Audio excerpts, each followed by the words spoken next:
For more than 3,000 years, the gold mask of Pharaoh Tutankhamun stayed hidden in the Valley of the Kings. This artifact, which stands about 21 inches tall, shows how skilled and artistic the ancient Egyptians were. But nobody expected that X-rays would reveal its biggest secret. King Tut was the last ruler of his family during the 18th dynasty. He took the throne at just 9 years old, but ruled for only 10 years before he passed away unexpectedly. If we're being honest, back in ancient Egypt, he was mostly forgotten by the rulers who came after him. His tomb wasn't a big deal for them, so much so that even the grave robbers forgot about him. It might sound a bit sad, but the truth is that it was actually great news for us. Since his tomb was practically forgotten, it ended up being perfectly preserved. While the other tombs in the Valley of the Kings were looted, his remained sealed and untouched. So, when it was discovered back in 1922, it had over 5,000 precious objects inside.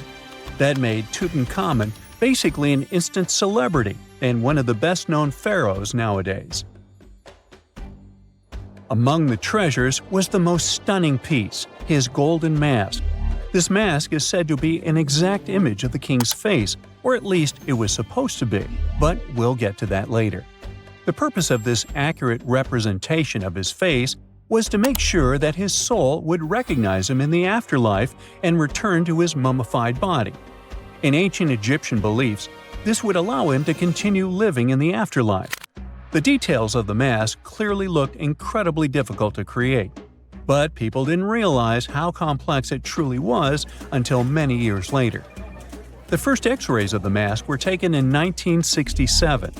Back then, the main reason for these scans was practical – conservation.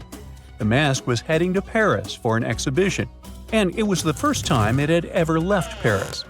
This would help them keep track of any changes during the exhibit. Plus, the images could give clues about how the mask was made, but back then, they probably didn't fully realize just how complex its construction was. I mean, Egyptian goldsmiths didn't use modern soldering techniques. So, how did they make this mask? New X-rays taken in 2007 gave us some answers. It turned out the Egyptians didn't use pure gold, which is 24 carats. The mask was actually made of 23-karat gold, meaning it was mixed with another material. So, specialists discovered that the gold sheets contained a small amount of copper, a reddish-brown metal. This was likely done to make the material more flexible and easier to shape. They would then shape the gold sheets by heating and hammering them over and over again. But there was one more secret inside the mask that wasn't discovered until 2015. The year before, the staff at Cairo's Egyptian Museum were working on the mask display when the long beard of the mask accidentally got knocked off. Another theory is that the beard had become loose over time and just fell off. Either way, the fact that King Tut's beard came off caused a lot of stress. After all, we're talking about one of Cairo's biggest tourist attractions, so the experts had to fix the problem quickly. The restoration process started with a detailed recording of the mask's condition. To do this, they had to take a full three-dimensional scan of the artifact. And, by accident, they found something very interesting in the mask. Inside the royal beard, there is a gold tube, an intriguing structure that the Egyptians likely used to attach the beard to the rest of the mask. And that proved, once again, that the process of making this mask was even more complex than experts thought. But the mysteries don't stop there. Remember how we mentioned that the mask was thought to perfectly represent King Tutankhamun's face? Well, that might not be entirely true. Some popular theories suggest the mask was never meant for him and was actually made for someone else.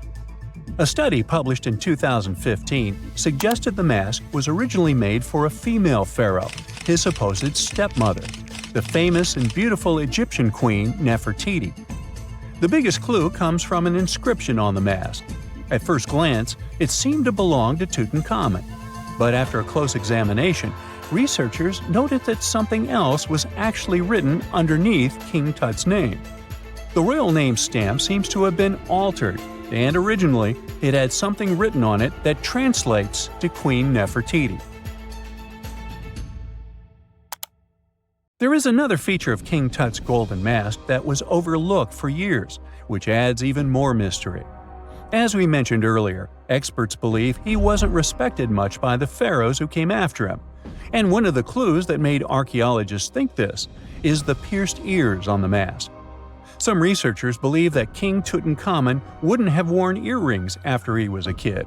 So, according to their theory, by the time he passed away at 18, he shouldn't have been represented with pierced ears. This could also support the idea that the mask originally belonged to Nefertiti, or maybe to someone who wasn't even connected to King Tut.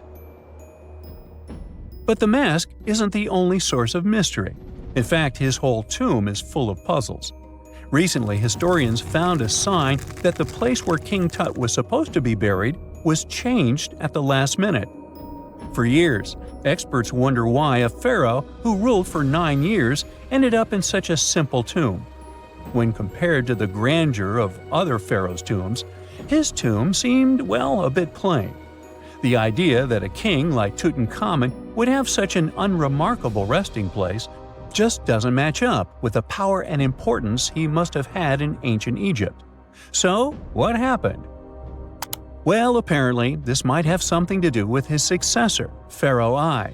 After King Tutankhamun passed away, researchers believe that I made sure to erase him from Egypt's history.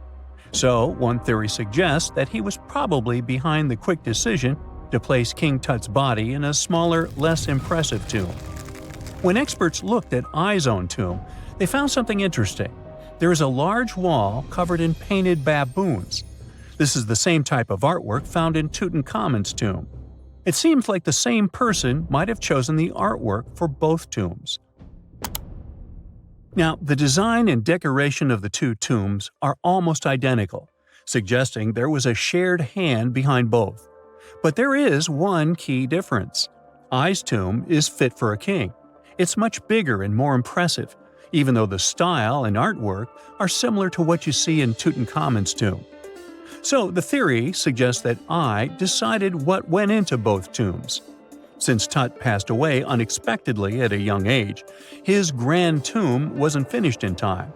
Normally, pharaohs start building their tombs while they're still alive to make sure everything is perfect.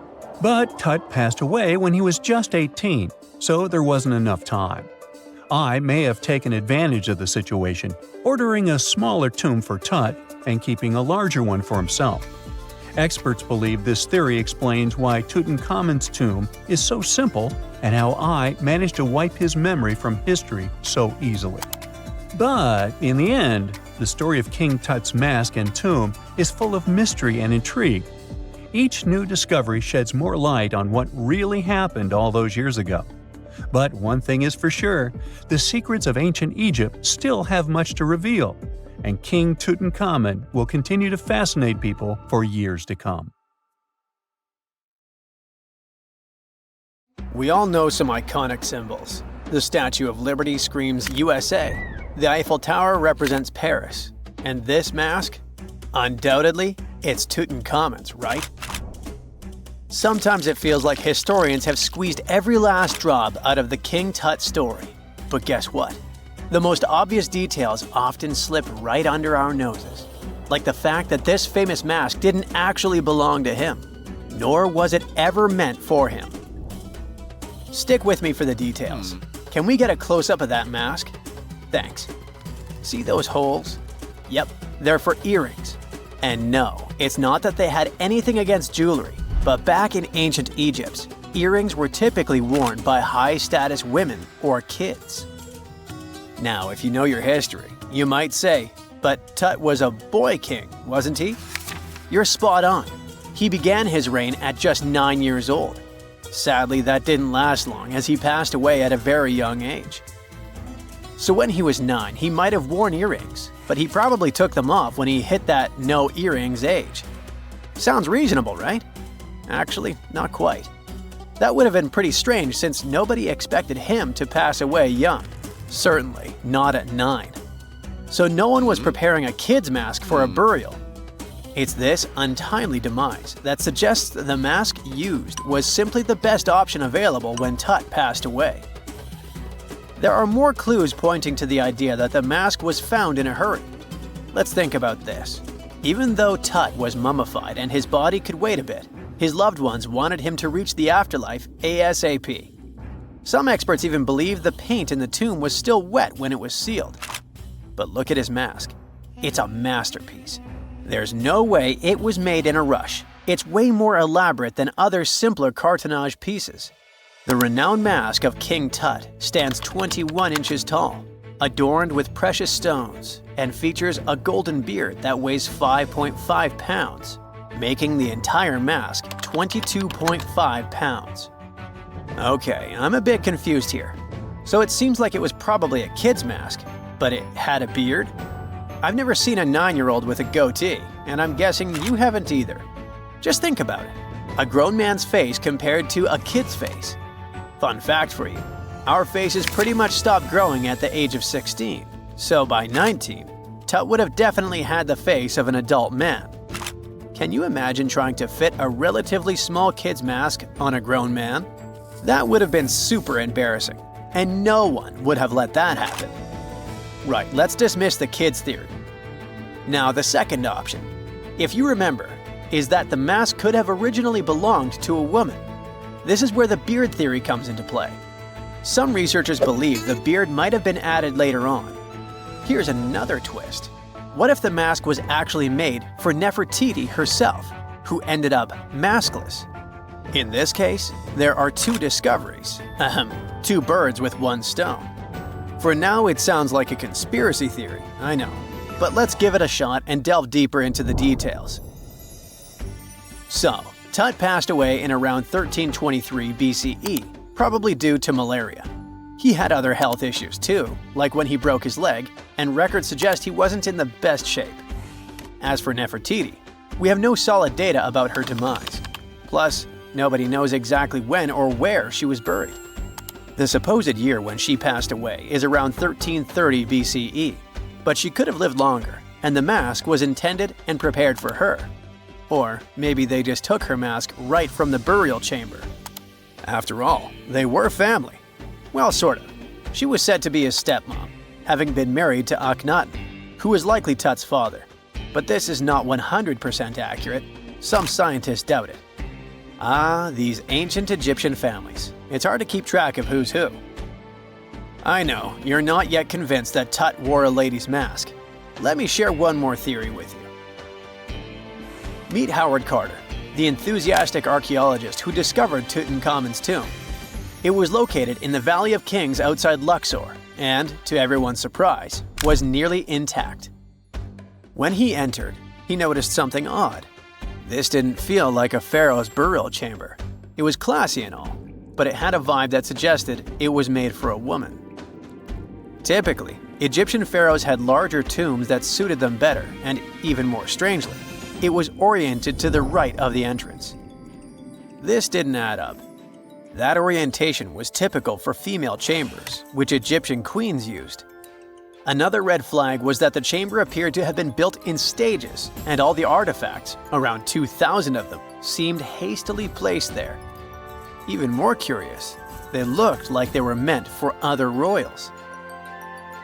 Carter discovered this burial site in 1922, but it remained a mystery as to why it was so bizarre. Almost a century later, Nicholas Reeves thought he may have solved the puzzle. He claimed that King Tut might not have been the original resident of the tomb. Instead, he suggested that the undisturbed resting place of the legendary Queen Nefertiti could be hidden behind the walls of the boy king's burial chamber. Nicholas studied high-resolution photos for months, meticulously examining every pixel. One day, he focused on detailed scans that revealed the texture of the tomb's walls beneath layers of paint. He spotted what he believed to be outlines of two doorways that had been blocked and plastered over to hide them from view. The more he looked, the more it seemed real. Could it be a tomb within a tomb? Nicholas theorized there was a hidden storeroom behind the western wall of King Tut's tomb, and his chamber might just be the outermost section of a larger corridor-style network of rooms. It all sounds fancy, but sorry to break it to you, Reeves' theory was debunked. To find out if he was onto something, experts had to use ground-penetrating radar to see the unseen. Reeves's idea was that if there were gaps, it could indicate the presence of additional rooms. And at first, in 2015, one expert even thought he had found a hidden room. But the glory didn't last for long. A year later, after double-checking, it turned out there were no hidden doorways. By the way, Nefertiti isn't the only legendary woman from Egypt whose burial site remains a captivating mystery. There's a cool legend about Cleopatra that you might enjoy. It's said that she once declared, "No man will ever find my tomb." Kind of fitting, right? After all, the person who's come closest to uncovering her final resting place is a woman. Fast forward a few millennia after she passed away, and while no man has located it, archaeologist Kathleen Martinez believes she might have cracked the code. She's been on the quest for Cleopatra VII's tomb for nearly 20 years, and recently discovered a bust that she thinks represents the famous queen. However, not everyone is on board with her claim. Some experts argue that the bust doesn't resemble Cleopatra at all. Alongside this intriguing marble statue, Martinez's team also unearthed 337 coins, some of which, less controversially, feature Cleopatra's likeness. But the real part is that it's still not officially confirmed. There's no doubt about the existence of the small bust. It's carved from white marble, fits in one hand, and shows a woman wearing a royal crown, according to a translated statement from the Egyptian Ministry of Tourism and Antiquities. The big question, though, is who it actually depicts. While Martinez insists this statue is a representation of Queen Cleopatra VII, many other archaeologists argue that the facial features don't match, suggesting it likely belongs to a princess instead. Sorry, I can't resist the temptation of breaking the magic for a moment. Some folks believe that the whole idea of "no man will find my tomb" is misunderstood. Even if she did say it, what she probably meant was "no living soul," and it wasn't about gender at all. It can as well be just a beautiful legend. Toodaloo! You have heard about Nikola Tesla. You have definitely heard about the Great Pyramids in Egypt.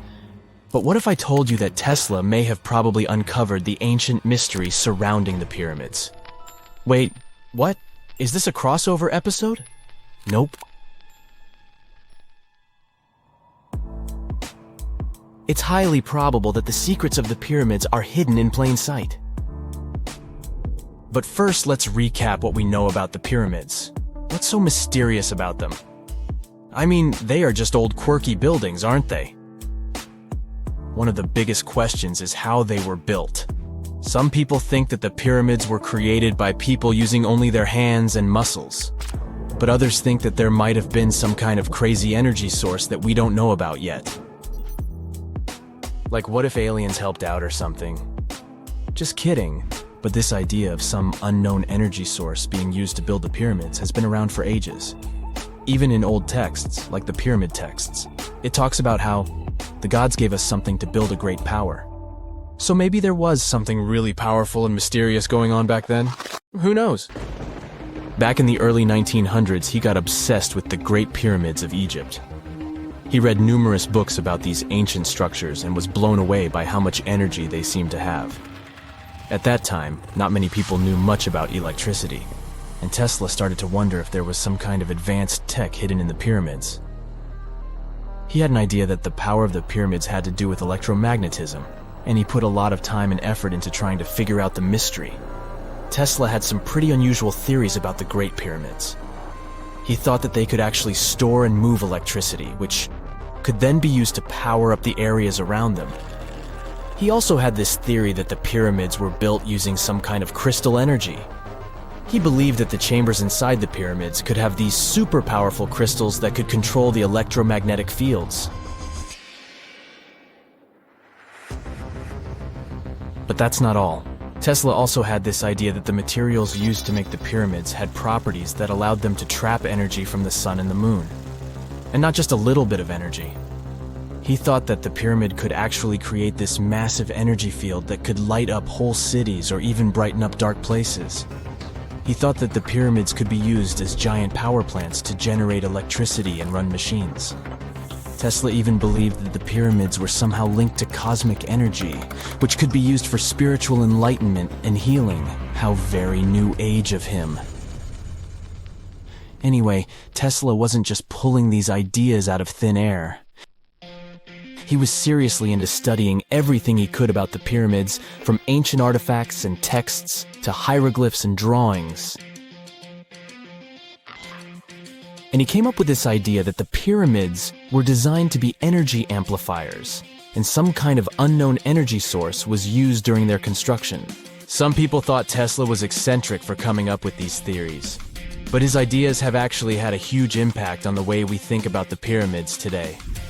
Researchers and scholars have been digging into his theories for years and using them to uncover some of the biggest mysteries surrounding these ancient structures.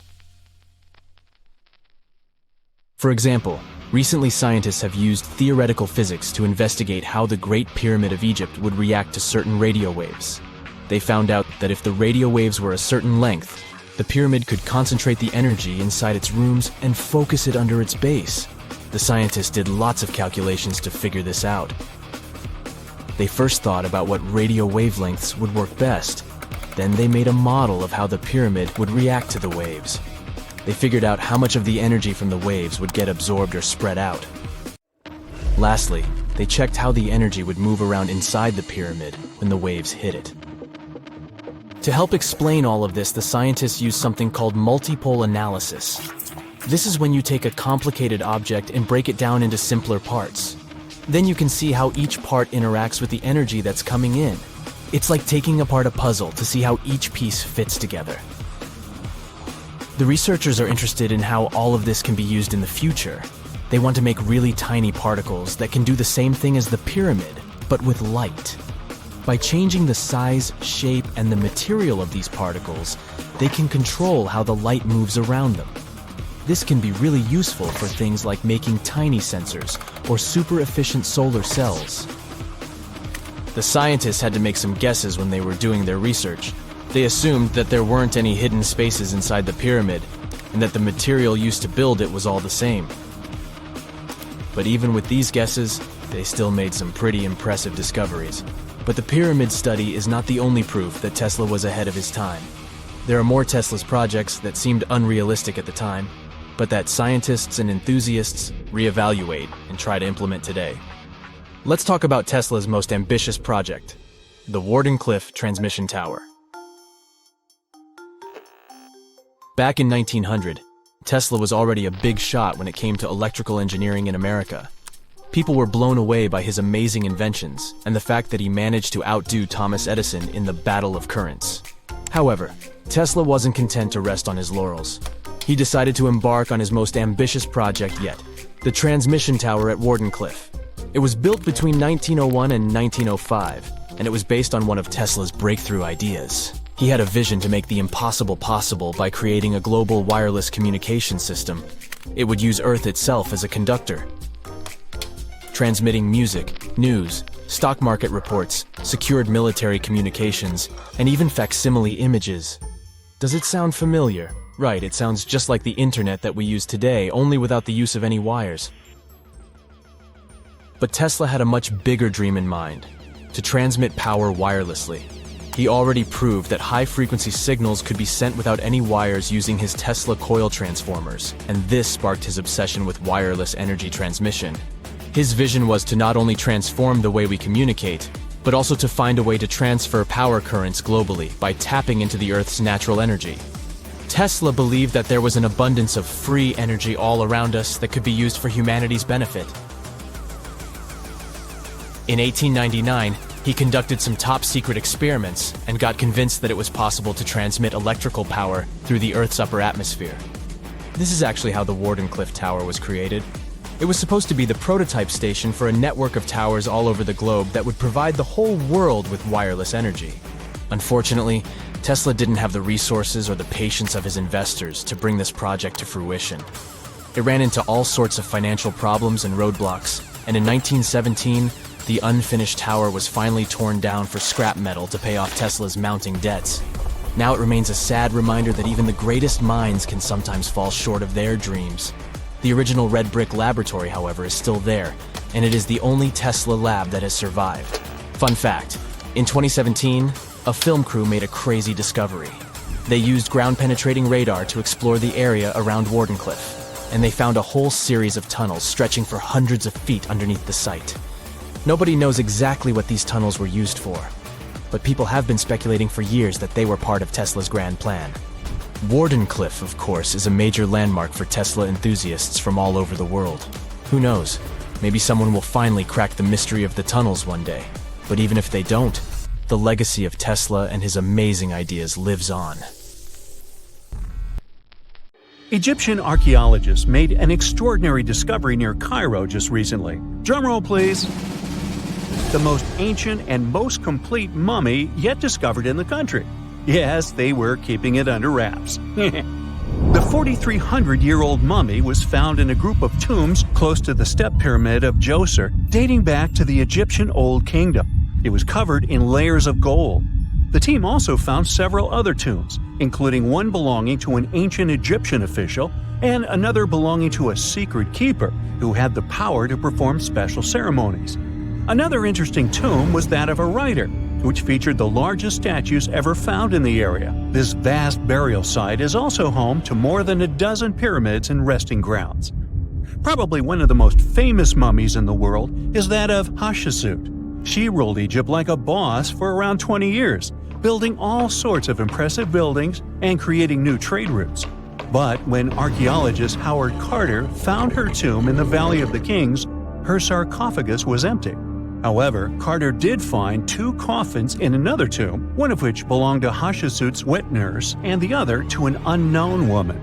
In 2006, a team of specialists decided to investigate whether that mysterious lady was the queen herself.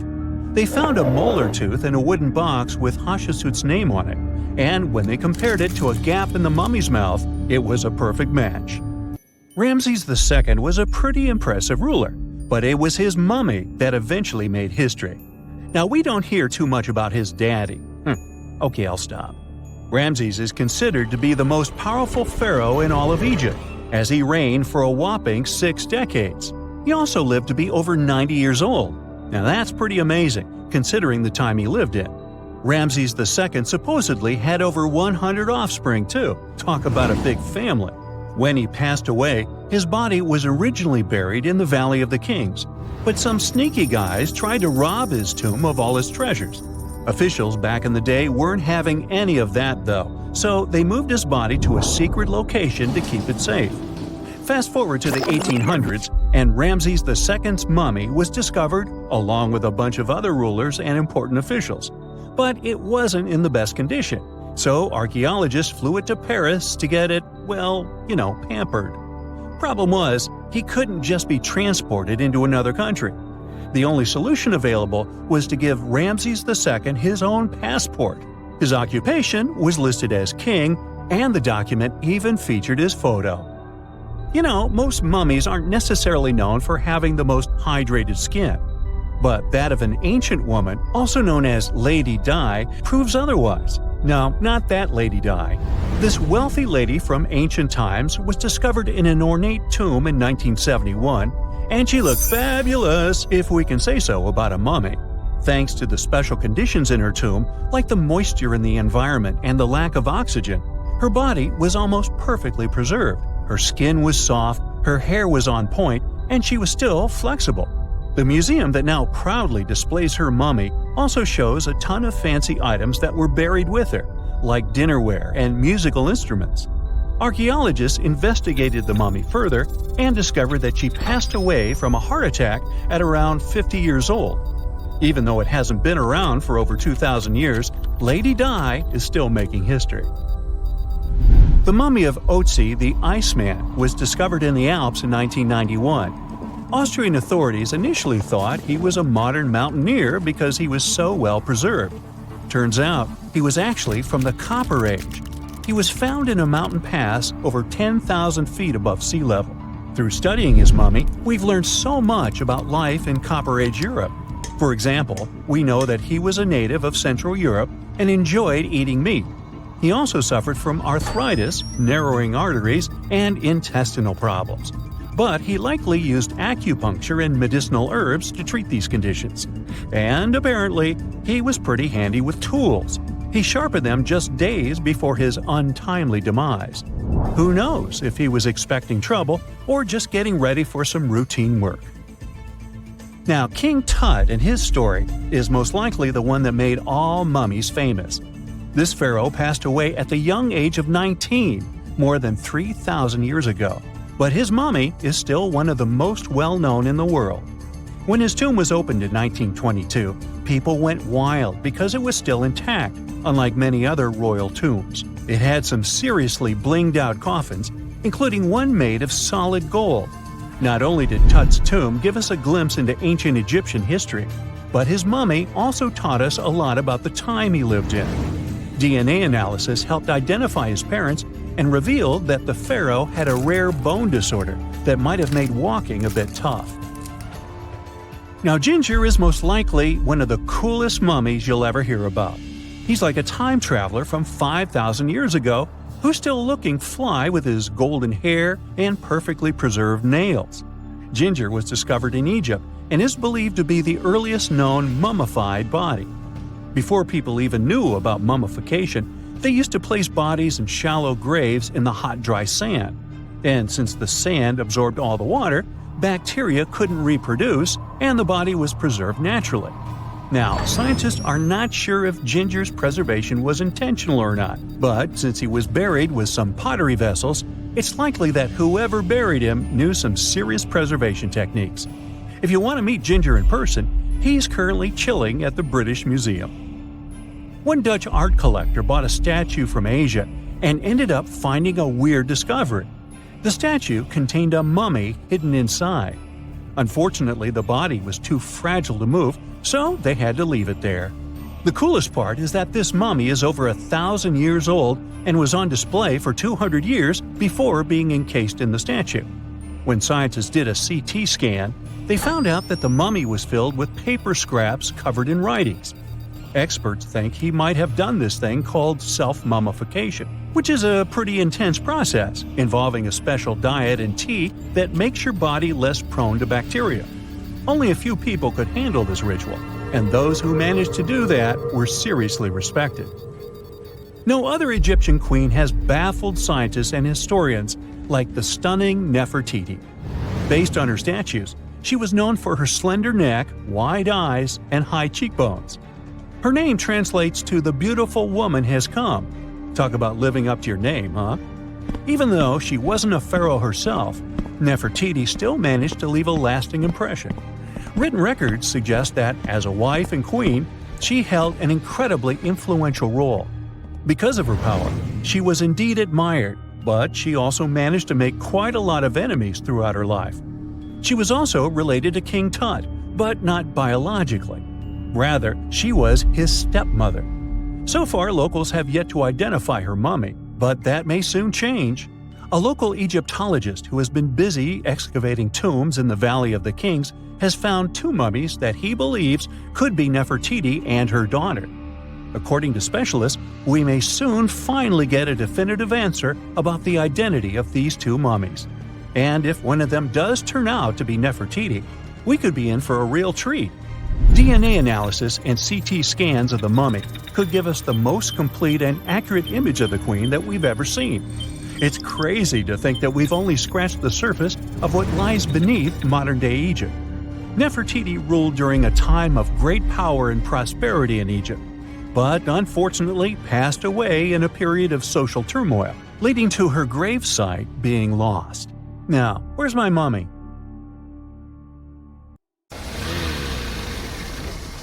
And now we're off to almost 5,000 years ago. Let me take you to ancient Egypt, where back in 2550 BC, guess what? The construction of the Great Pyramids of Giza started. People learned to build cathedrals and skyscrapers, but it wasn't until recently that these massive buildings appeared. It's still a mystery to even modern scientists how these pyramids were built 5,000 years ago. No wonder they are one of the 7 wonders of the ancient world. They're also the oldest of them and the only wonder of the ancient world that still exists in the 21st century. It must have taken a lot of cooperation to build a thing that massive, even for today's metrics. But the Giza pyramids weren't the first pyramids ever. The first one, called the Step Pyramid, was built around 80 years before the first pyramid of Giza in 2630 BC for King Djoser. It wasn't meant to be extraordinary, but ended up being quite impressive.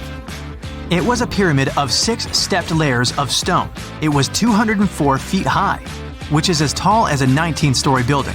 And it was the tallest building that existed at that time. It wasn't just a pyramid though, it was surrounded by a whole complex of buildings, including even courtyards.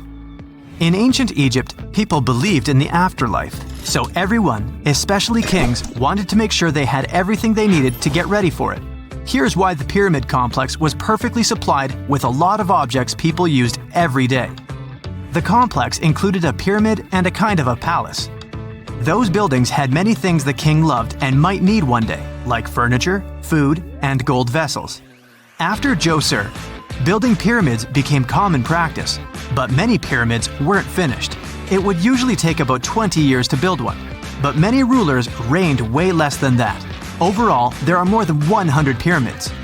The most famous pyramids are the Great Pyramids of Giza. The first one and the biggest one was built for Pharaoh Khufu, around 2550 BC. Initially, it was 481 feet tall, which is as tall as a 40-story building.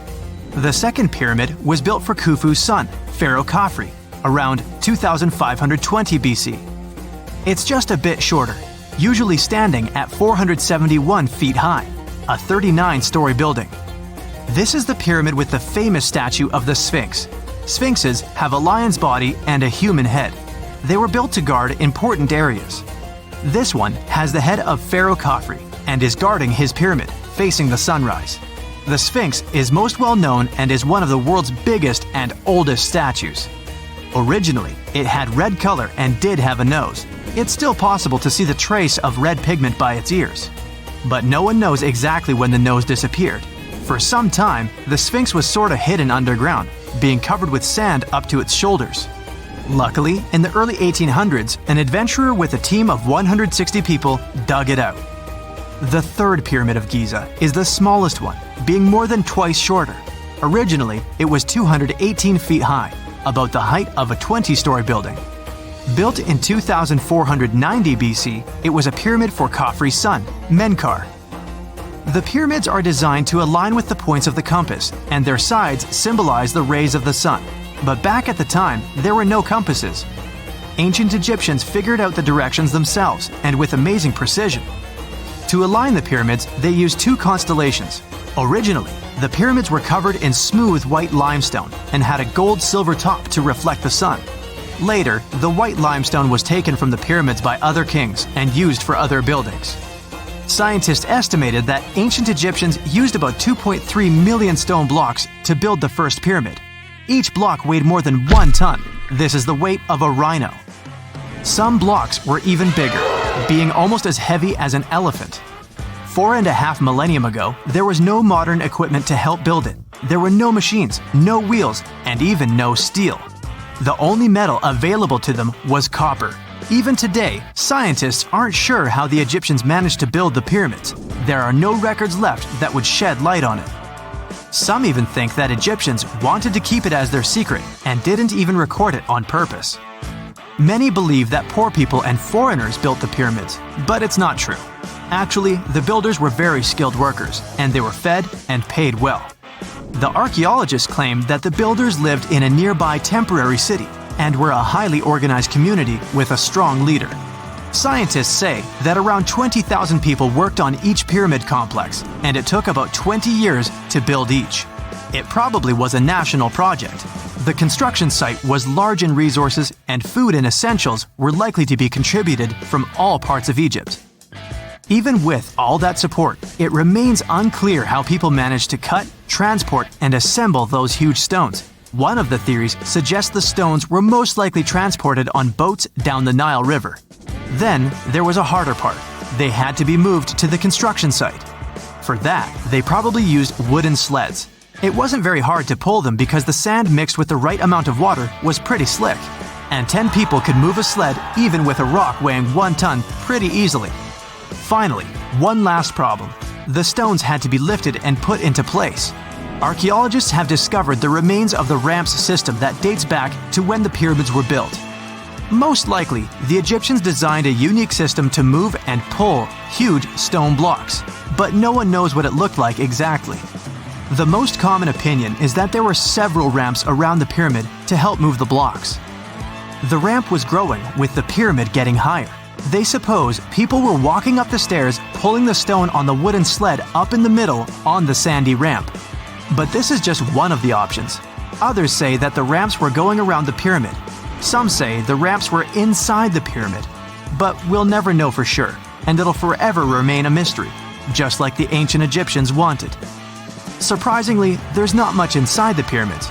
Most of it is just solid stone with very little open space. But let's take a quick look inside the biggest of the pyramids of Giza.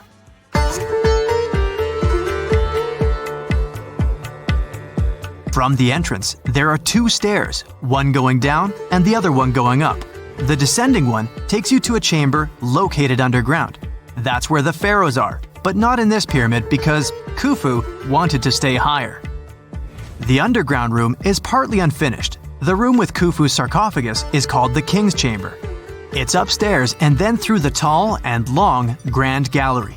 Below the King's Chamber, there's a room called the Queen's Chamber. There are no queens though, and no one is sure why the room is called this. Unfortunately, none of these have any hieroglyphs on the wall. They're just bare. If you want to see them, you should go to the other rooms that are decorated.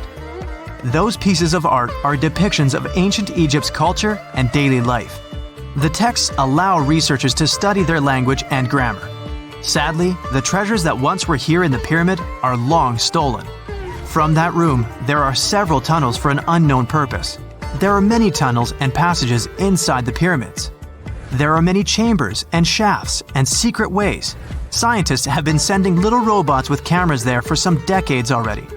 And the robots did discover another chamber a bit upstairs with hieroglyphs on the walls. But even today, much of the pyramids is still unknown, and there's no so-called building plan of the pyramids. Egyptians did create a mystery no one can crack for 4,500 years already. Scientists recently started to X-ray the pyramid to learn what's inside it without entering it and its narrow, mysterious tunnels.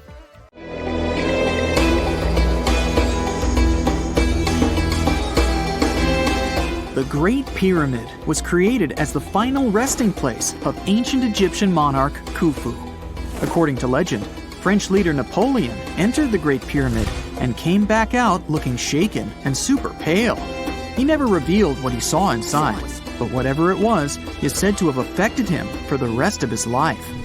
When Napoleon entered the pyramid, he would have walked through a super tight and ascending passageway. He'd then go through another passageway, known as the Great Chamber. This corridor would have been much taller than the previous one, and would have cobbles too. He'd then reach the King's Chamber, the centerpiece of the Great Pyramid, which was lined with huge blocks of granite. But it wouldn't have looked as grand as we might imagine. There are no hieroglyphics decorating its walls, as Egyptians only began decorating the burial chambers of pyramids much later on. The pharaoh's tombs deep inside the pyramid would have also been filled with treasures, from chunks of gold to the world's most expensive jewelry.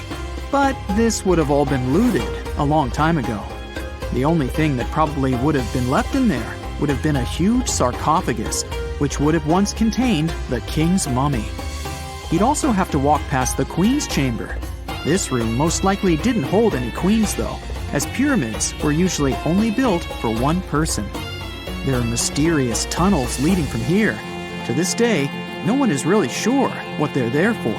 And that's not the only mysterious and creepy thing Napoleon may have encountered, as stories of pharaohs leaving ancient curses on pyramids go way back.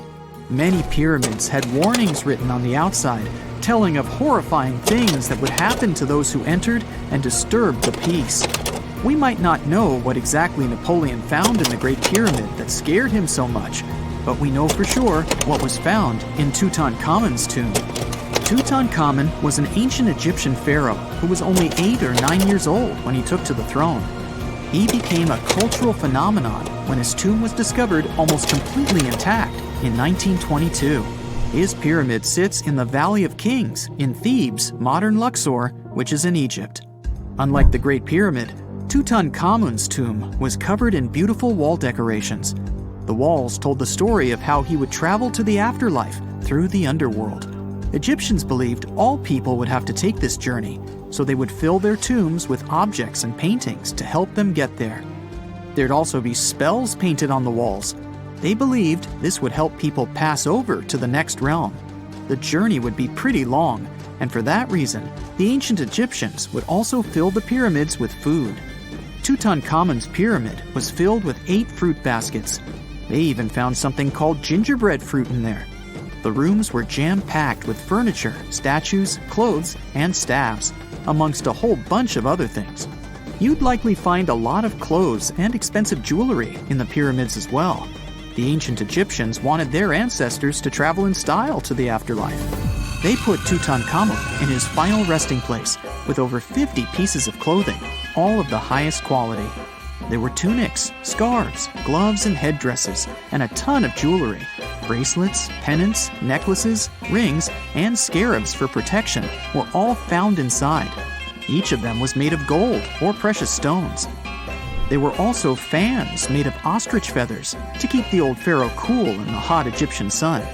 But the temperature inside the pyramids never actually went above 68 degrees Fahrenheit.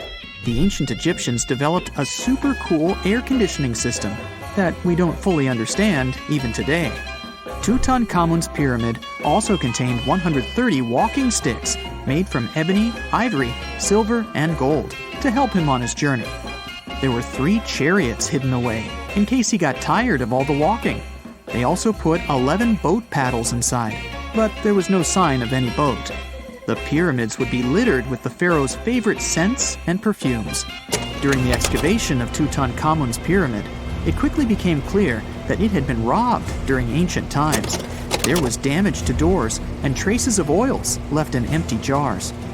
It looks like someone raided the pyramid for gold and the scents, perfumes, and oils that had been left for King Tut. There was still a bit of perfume, which was made from coconut oil and frankincense, left in one bottle.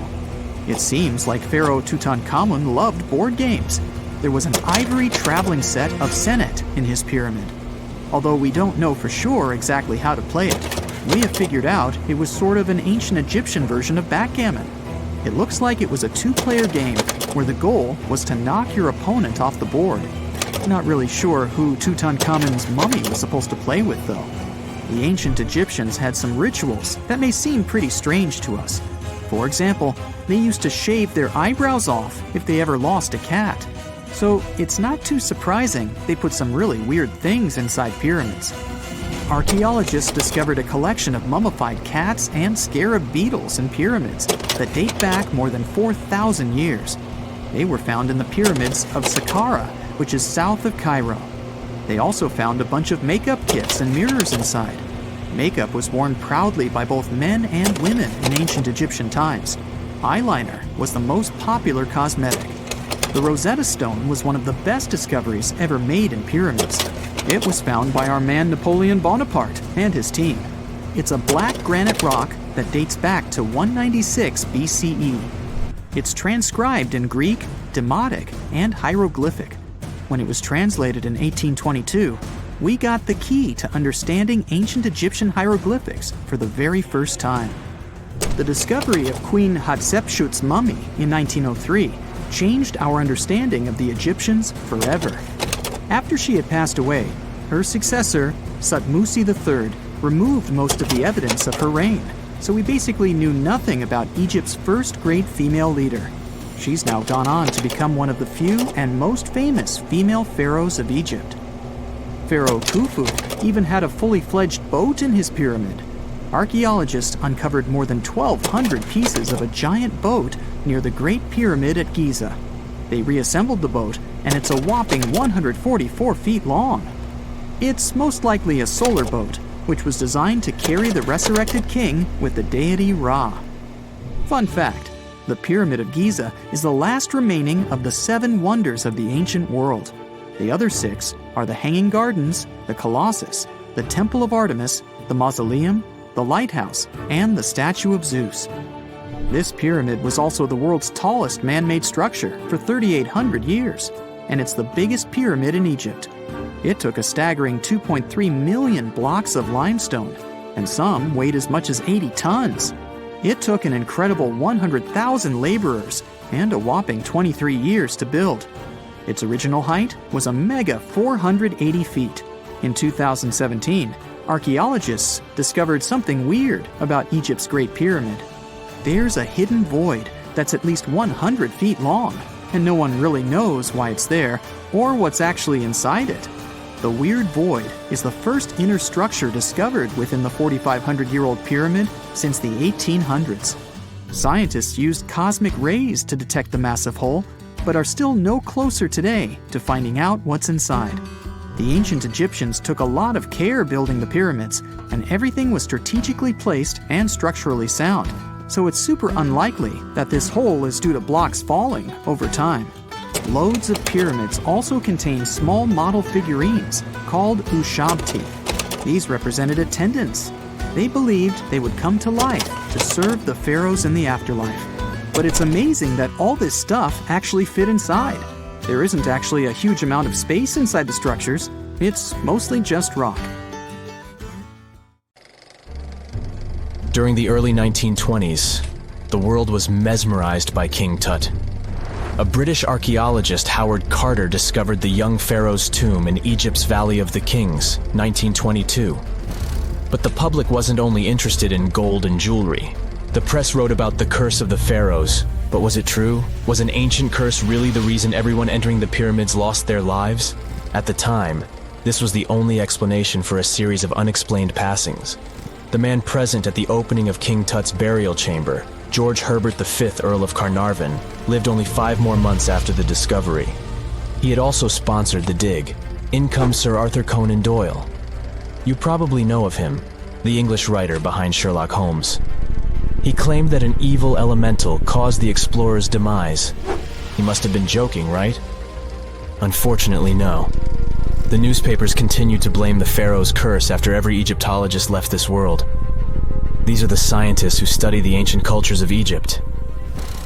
The archaeologist who opened King Tutankhamun's tomb passed away full 17 years after the discovery.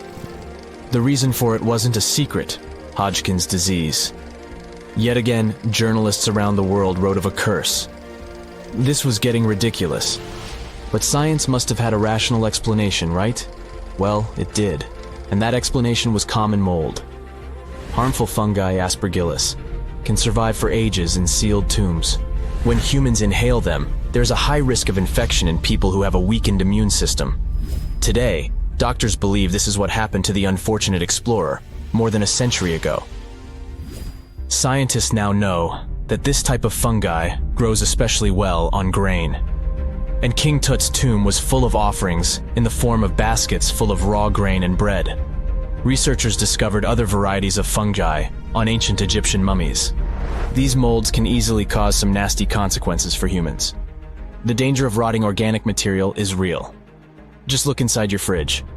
Any food leftovers you have there start to go off after just 3 to 4 days. You can imagine what happens to food in a sealed chamber after thousands of years. Food is just one kind of organic material. There is also wood. If you expose it to water or even moisture in the air, it starts to deteriorate. You don't have to travel to Egypt to see the effects of this process. Any abandoned building in your neighborhood can serve as an example. When a piece of wood gets wet and has no way of drying out, there is going to be damage. From fungi to wood-boring insects, the list is long. Rotten wood presents a huge structural issue. Beams and floor panels are all made of timber, so you better not go inside a failing building. You can easily lose your footing. But this is just the tip of the iceberg. The building materials since the time of the pharaohs have changed, but so have the dangers. One of the best examples is asbestos. Until the 1970s, most home insulation materials contained this substance. It was in everything, from boilers to soundproofing. This microfiber provided excellent heat insulation. But then, the United States banned asbestos in 1989. The UK did the same a decade later. The reason for it is that asbestos becomes a health hazard when it gets damaged. When humans inhale asbestos fibers, they can get seriously sick. Abandoned strictures are full of this material, and there is no one to maintain them. You see the danger now. Another material is also common in old buildings: lead. Ancient Romans used lead piping to channel spring water into their homes. They also cooked in lead vessels, which was probably not the wisest of choices. You see, lead and water don't go well together because of something called corrosion. But this problem isn't ancient. US officials banned lead piping only in 1986. That means that 7% of American households still have lead service lines. And this is not the only source of poisoning. Until the mid-1960s, builders used lead paint to coat woodwork. In abandoned buildings, this lead coating snapped a long time ago. Anyone who touches doors and windows will disturb this lead dust and inhale it. The dust particles are at least visible to an unaided eye. This is not the case for carbon monoxide. This gas has no color, so you can't see it. It has no odor, so you can't smell it. No way to detect a carbon monoxide leak at all. And how does this dangerous gas usually escape? Poor maintenance. Well, abandoned buildings have zero maintenance. 1 second, you could be exploring an old factory, and the next you could feel dizzy with and have a terrible headache. These are just some of the symptoms of CO poisoning, the less severe ones. But what is the source? All it takes is for an old boiler to finally give way after years of neglect. We've reached an important question. What is the main factor in air quality inside a room? If you are thinking the level of oxygen, try again. It turns out that oxygen levels drop by only 0.3% in 8 hours inside an airtight room. This is a room in which doors and windows are sealed with tape, so the decrease is even smaller in normal conditions. Oxygen isn't the main problem. The levels of carbon dioxide rise sharply inside a sealed room. This is the direct result of human breathing. We inhale oxygen and exhale CO2.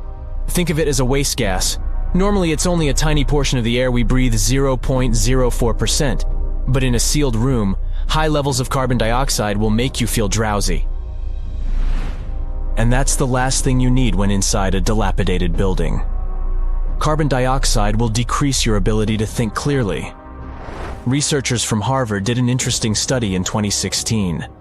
They had office workers come in 6 days in a row to complete a problem-solving test. During the week, they gradually raised the carbon dioxide levels in the mock-up office. The results of the same test kept getting worse over time. There are many factors at play, but CO2 levels definitely had an impact on the workers' problem-solving ability. The test took place inside a typical office environment, not inside a crumbling building where visitors must watch their every step. When I say visitors, I really mean trespassers, and trespassing is a criminal offense in the United States. This goes both for private and public property. If you defy the law, you can be fined up to $5,000 or even face lockup time.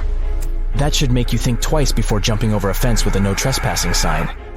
But again, you might not be the only one inside. You can never know who else is in the building.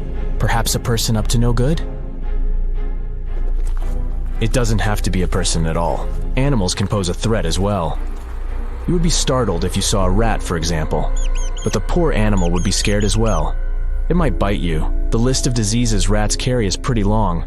But rodents' teeth can cause other forms of damage.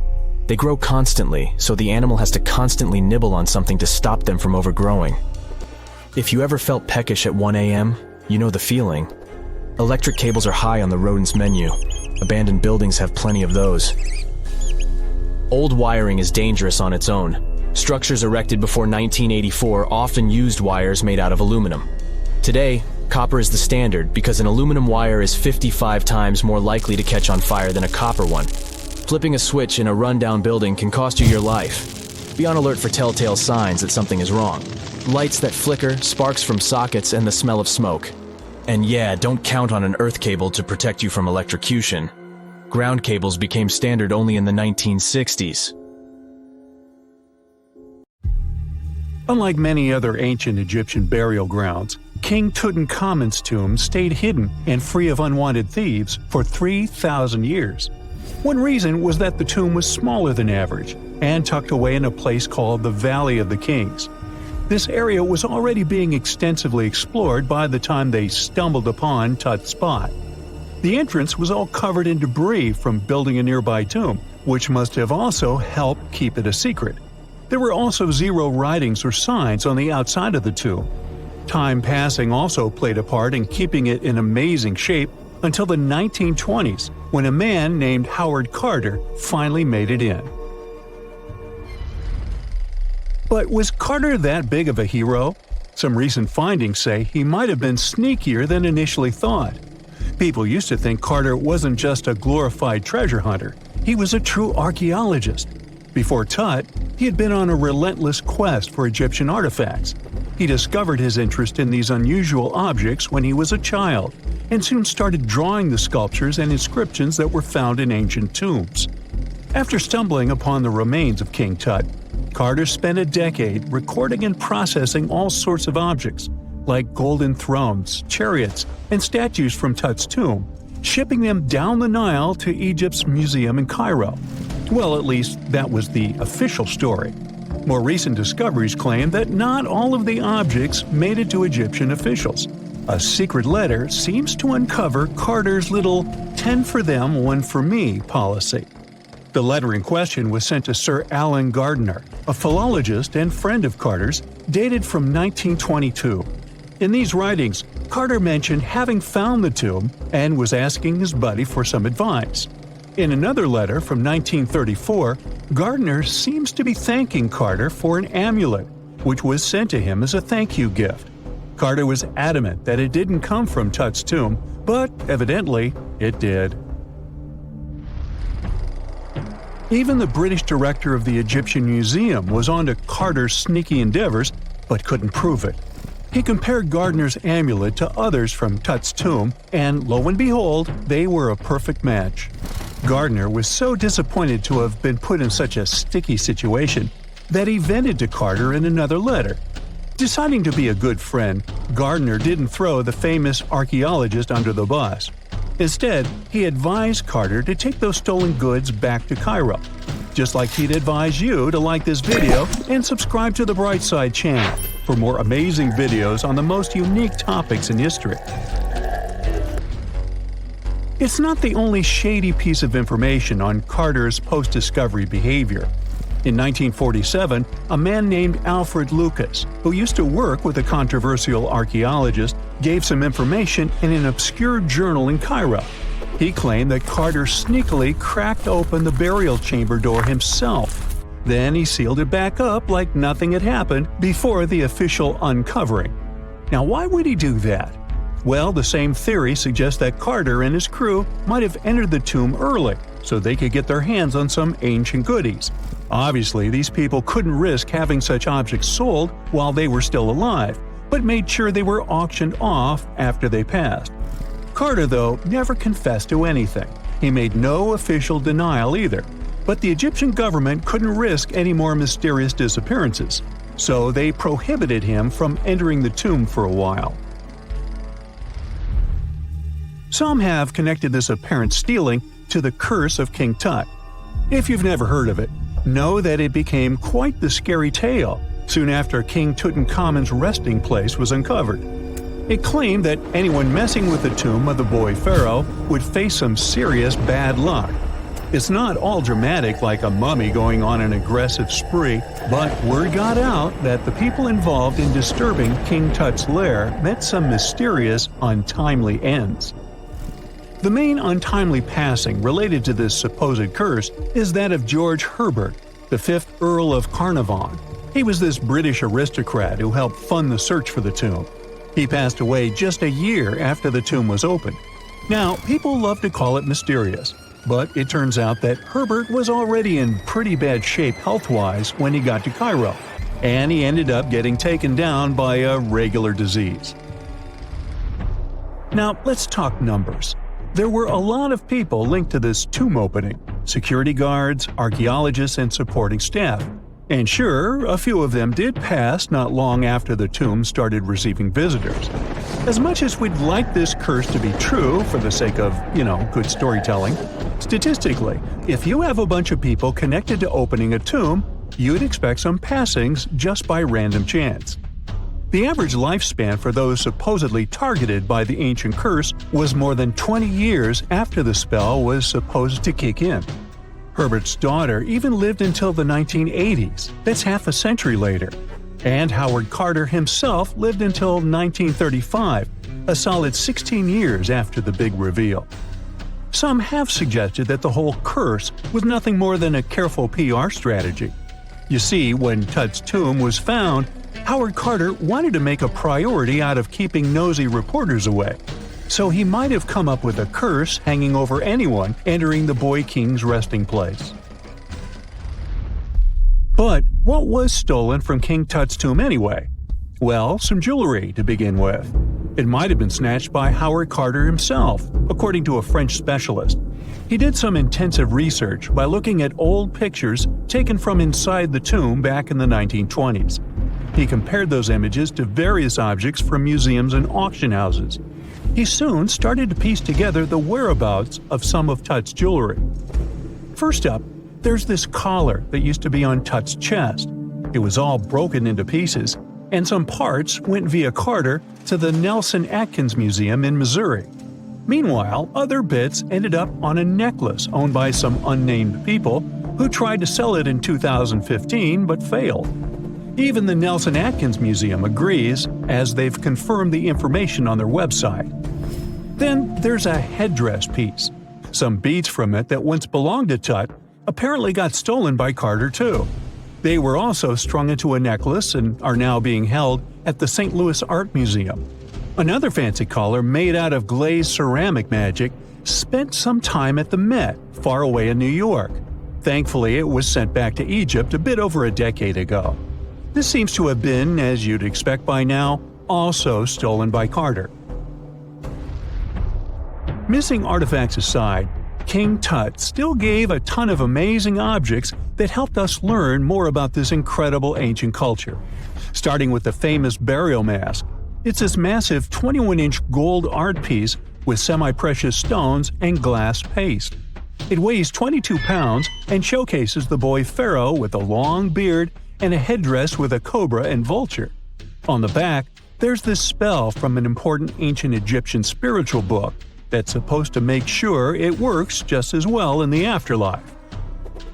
Tut was also apparently a board game enthusiast. They found 4 board games in his tomb, some made of ivory. Archaeologists also found a pair of gold sandals, though you'd imagine they were more for show than for comfort. In fact, the pharaoh probably never wore them in his lifetime. Now, speaking of fashion items, it turns out Tut was quite the fancy ruler. They even found a mannequin in his tomb that was used to pick out, adjust, and store his outfits and jewelry. The boy king seemed to have also enjoyed some music, based on the 2 trumpets historians found in his tomb. Though they were played back in 1935 in a BBC broadcast, the instruments are today considered too fragile to be maneuvered. When you hear the word mummy, you might get a chill down your spine. That's because most of us associate this word with those creepy characters we've seen in some scary movies. But in reality, mummies have helped us understand a lot about ancient civilizations, their rulers, and about how people used to deal with losing their loved ones. The people most famous worldwide for their mummies are the ancient Egyptians. They believed that some sort of existence after passing away was possible, if certain conditions were met. That's why they insisted on preserving the human body through the process of mummification and placing the mummy in a furnished tomb, kind of like giving it a fully functioning apartment of its own. Why did they believe in this? Well, because they were deeply connected to their natural environment for the most part. They saw the natural cycles around them, like how the sun rose every day, followed by the moon, or how new life was always sprouting from plants, even after they had wilted away. They also believed that the powerful spirit Osiris, who represented the cycle of passing away and resurrection, played a role in this process. To prepare for the afterlife, the ancient Egyptians followed certain rituals, like mummification, which involved using materials like honey, resins, and incense to preserve the body. There's no other mummy more popular than that of King Tut.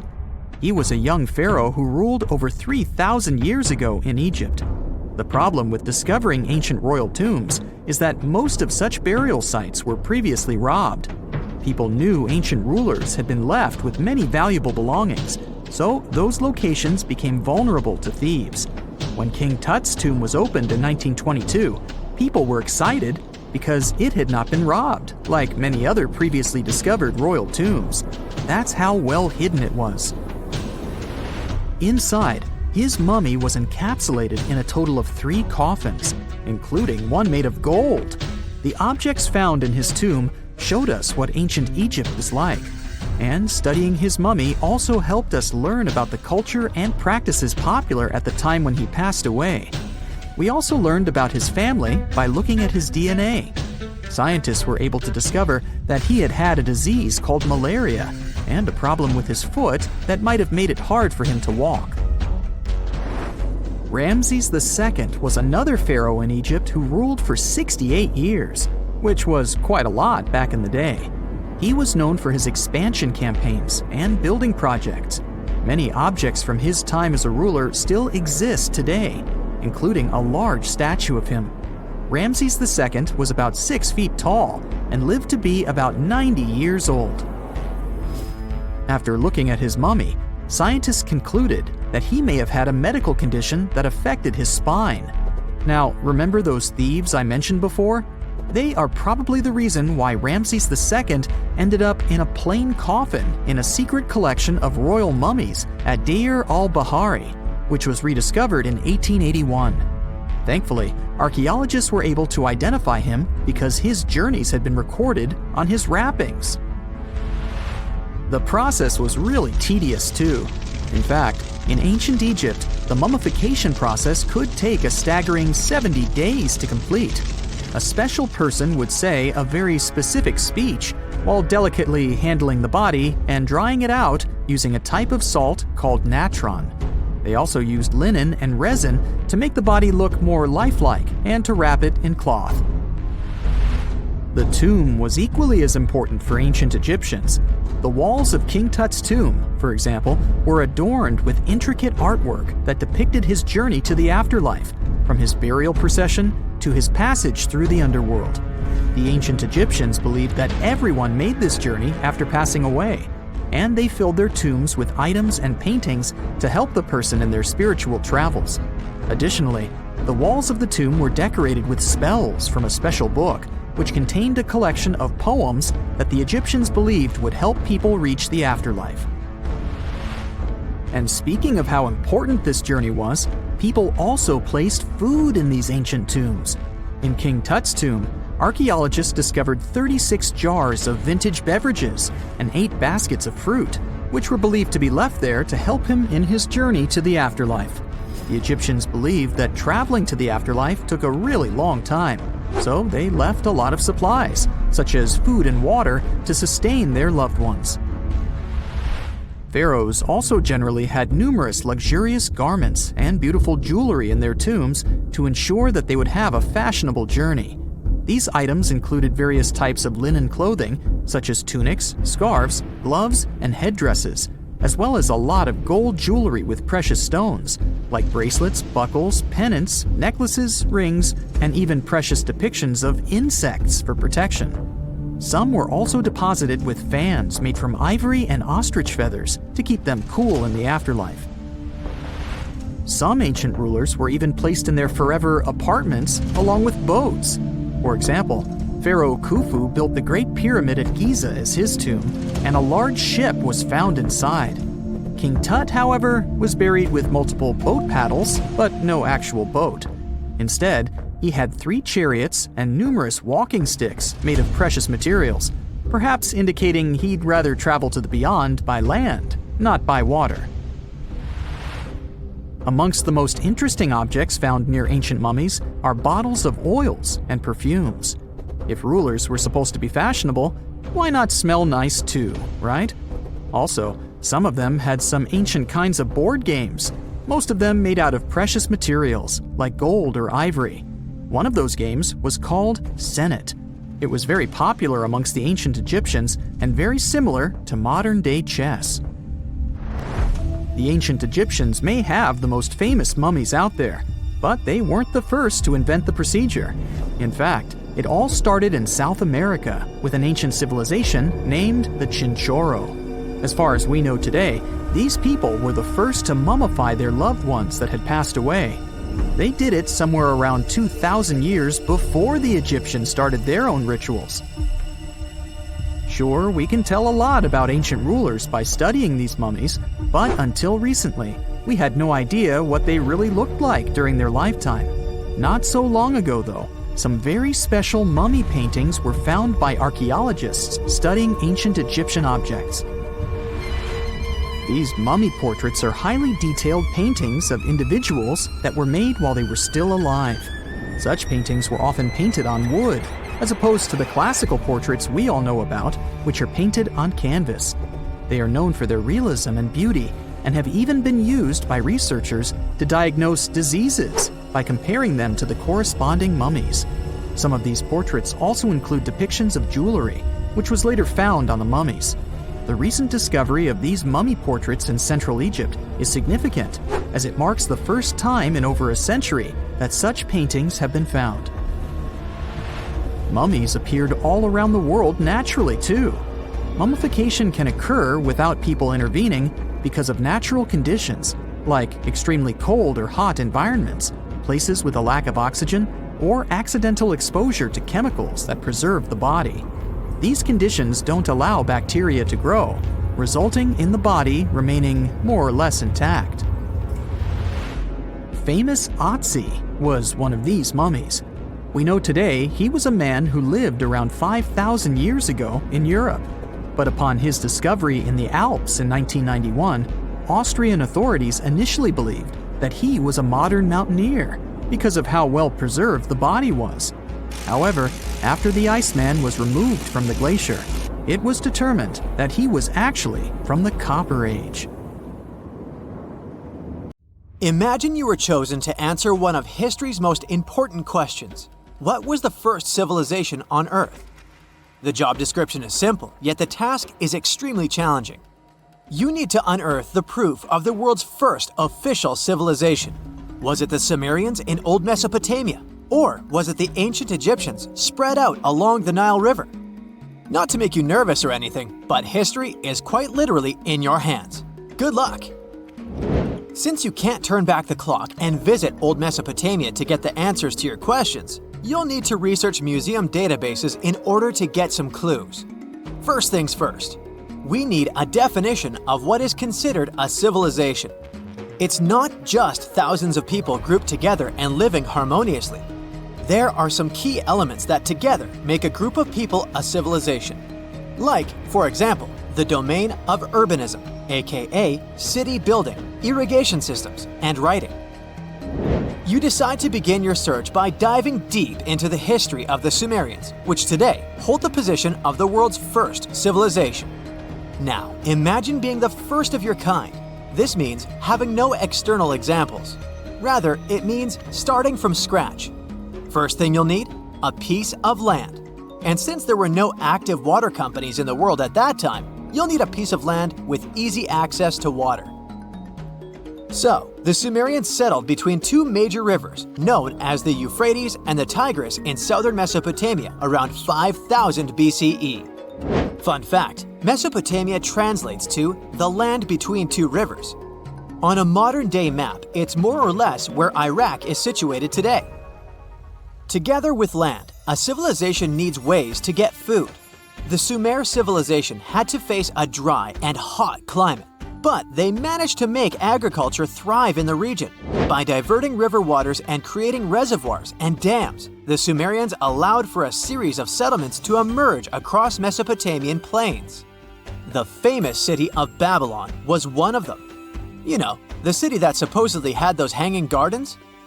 I say supposedly because no definitive proof of the real existence of this monument has ever been found. However, it was considered one of the 7 wonders of the ancient world, and cited as a remarkable feat of engineering in an ancient book published around 290 BCE. Although no record was found of the Gardens of Babylon, the Sumerians were recognized as extremely skilled builders. Their cities were filled with mud brick constructions, and the most impressive ones were known as ziggurats, stepped pyramids that were built for spiritual purposes. The Sumerians built a trade network to supplement scarce resources and started to exchange goods with civilizations rising nearby, like Anatolia and Egypt. The beginning of trade was what drove the Sumerians to develop what is believed to be the world's first writing system. It began as a simple system, likely dating back to 3400 BCE. In this system, each syllable was represented with a drawing. Later, it gradually evolved into a fully formed cursive writing system. Don't believe me? Take a look at this piece from the Babylonian times. This huge basalt plaque is called the Hammurabi Code. It's known to be humanity's first collection of written laws. As far as the story goes, it was carved in volcanic stone around year 1760 BCE. Look at the precision of these carvings. It's quite astonishing. But the content is also surprising, since these 282 rules vary from commercial regulations to strict laws of justice. The thing is, historians don't have a consensus on whether the Sumerians were really the first ones to invent writing. Some think it might have been old Egyptians. Let's pause here. Ancient Egyptian settlements are believed to have started around the year 5500 BCE, which is earlier than the Sumer civilization. But remember I said a civilization needed a few things before it was considered as such. Ancient Egypt consisted of several smaller city-states, such as Memphis, Abydos, and Thebes, spreading out along the Nile River. It wasn't until 3000 BCE that Egypt was unified under one kingdom and lasted as an empire until nearly 1000 BCE. Although there is no consensus on this, some Egypt experts believed that it could have been Sumerian immigrants that founded early Egyptian settlements. The proof could be the presence of cylinder seals made of hard stone, something that was widely used in Sumer.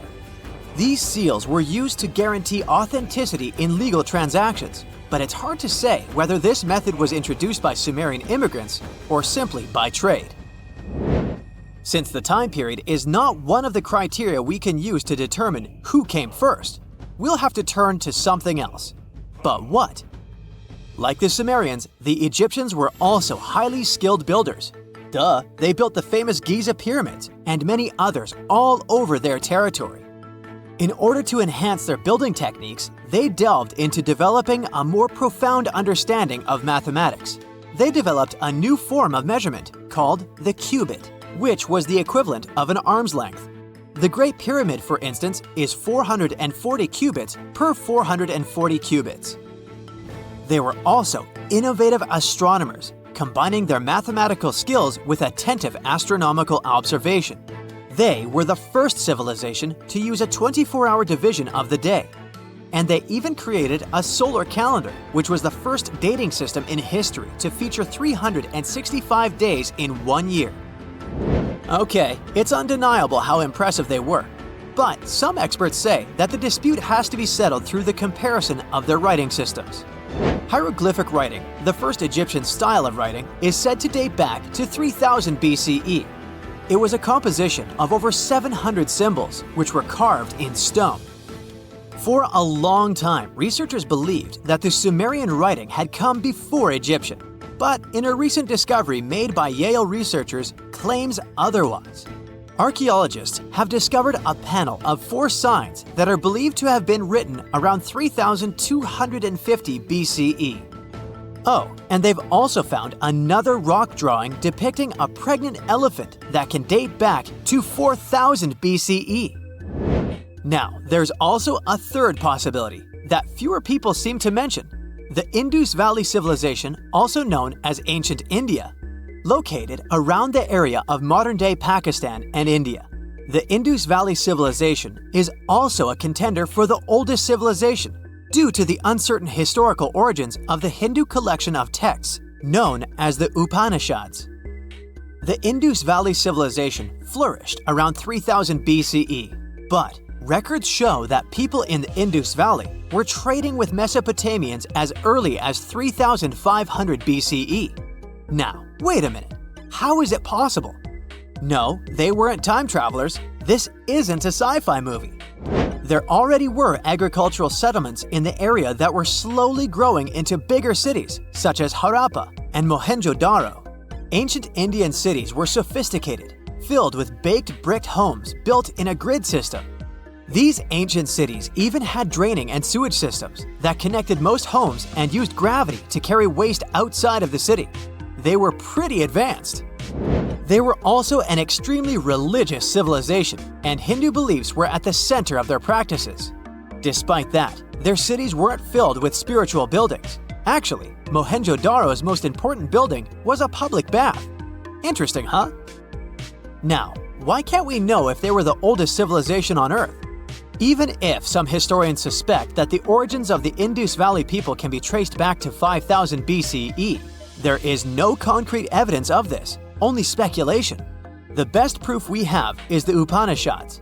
The Upanishads are texts filled with philosophy, mantras, and ceremonies. The thing is, part of Hindu practices included memorizing and passing down the wisdom of the Upanishads in oral form. So, it took a while before it appeared as a written script. Well, I'd say historians aren't really sure what was the world's first civilization. We can only guess at this point, but who knows what new discoveries might reveal.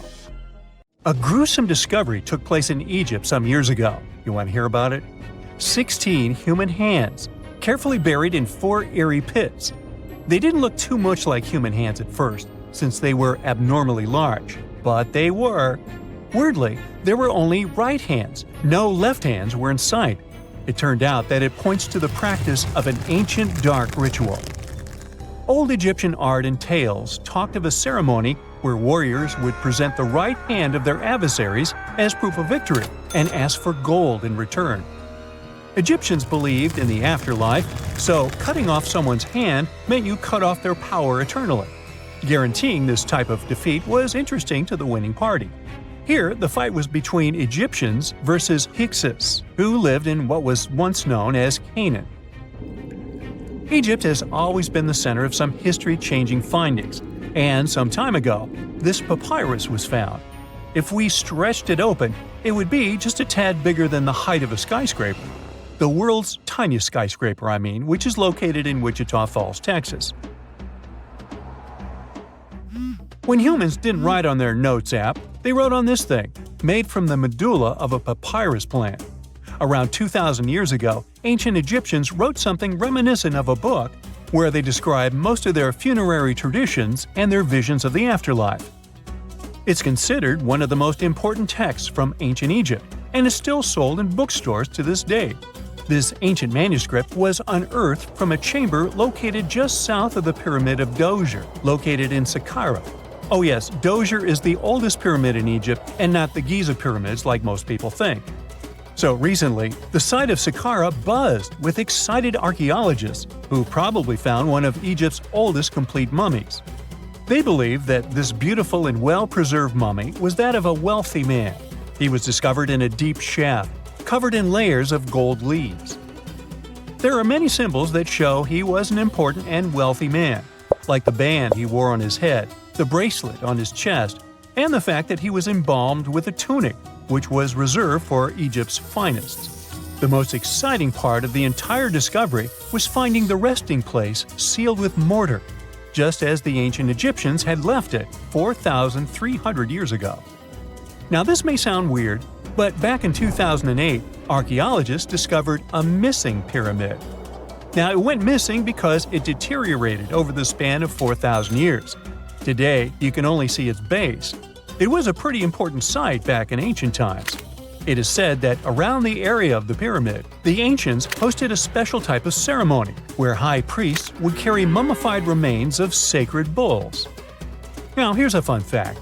Ancient Egyptians believed that Apis bulls were earthly incarnations of the city deity of Memphis and was connected to rites of fertility. It wasn't just any Apis bull though. They needed to be all black with a single white mark between its horns and a bunch of very specific characteristics. They were selected by the local priests and honored until they passed away. After that, they were mummified and buried in underground galleries. Meanwhile, This missing pyramid sort of disappeared around the 1800s. It was a German archaeologist who first found it in the village of Sakura. He called it the Headless Pyramid when he first found it. But then, years after the official discovery, the desert sand came along and covered the whole thing. There were some excavations between the 19th and 20th centuries, but they weren't too systematic. That's why scientists were so thrilled when they dug an entire pyramid's base after removing the 25-foot mound of sand that was covering it. Oh, and it turns out American archaeologists are excavating a cemetery in Egypt that could contain over 1 million mummified bodies. So far, archaeologists have dug around 1,700 mummies. One of the main differences from other classic Egyptian mummies is that these people weren't kings and pharaohs.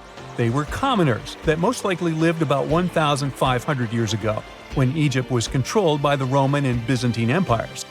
The name of the cemetery is cool, though, the Way of the Water Buffalo, just in case you want to check it out on your next trip. Other than bulls and buffaloes, ancient Egyptians also liked baboons. Are you seeing a pattern here? In the beginning of the 20th century, archaeologists discovered a site filled with mummified baboons in a place called, guess what? The Valley of Monkeys. An animal wouldn't have been mummified if it wasn't considered important.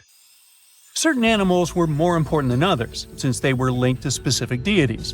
Jackals were connected to Anubis, the ancient god of the afterlife, and cats were likened to the female deity Bastet. Baboons were a pretty big deal, since they were believed to be connected to Thoth, the deity of wisdom and advisor to Ra, one of Egypt's supreme deities. The archaeologists who studied these animals weren't too happy.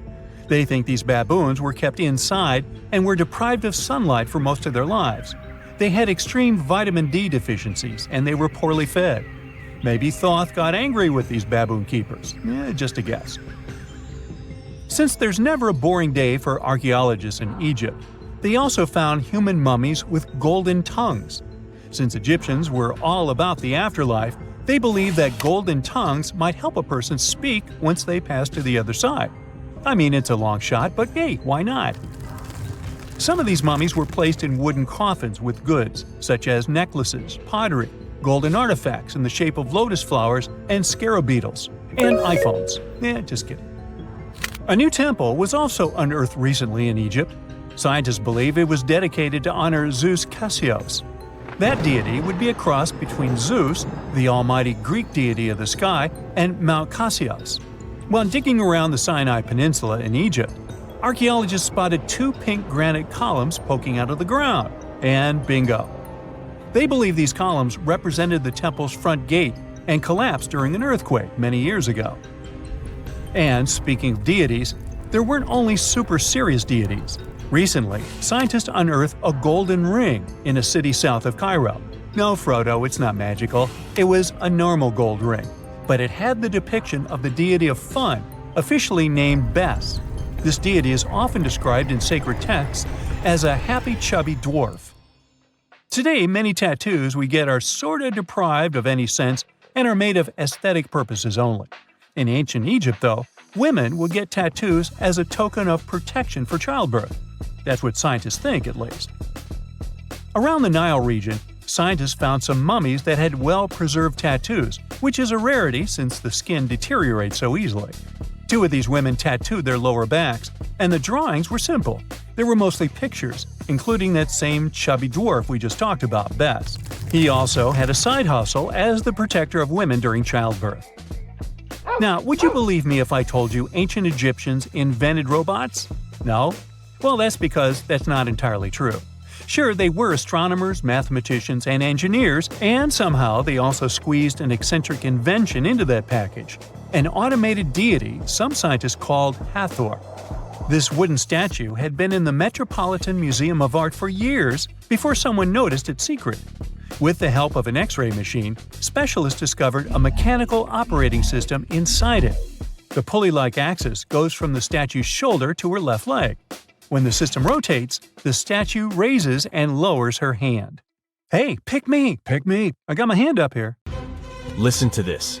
Neanderthal fiber technology. Nope, I'm not joking. The concept is real. In 2020, a team of scientists published a paper that redefined the way we saw our closest ancestors. A find in France changed archaeology forever, and it wasn't the first time something like this had happened. But let me start from the beginning. Neanderthals. For a long time, they fit the image of the typical cavemen. If you are now thinking of someone like Fred Flintstone, you wouldn't be much wrong. What was the reason behind this stereotype? When did we start believing that Neanderthals were not the brightest tools in the shed of evolution? In comes William King, a 19th century British geologist. He was the man who named the Neanderthals.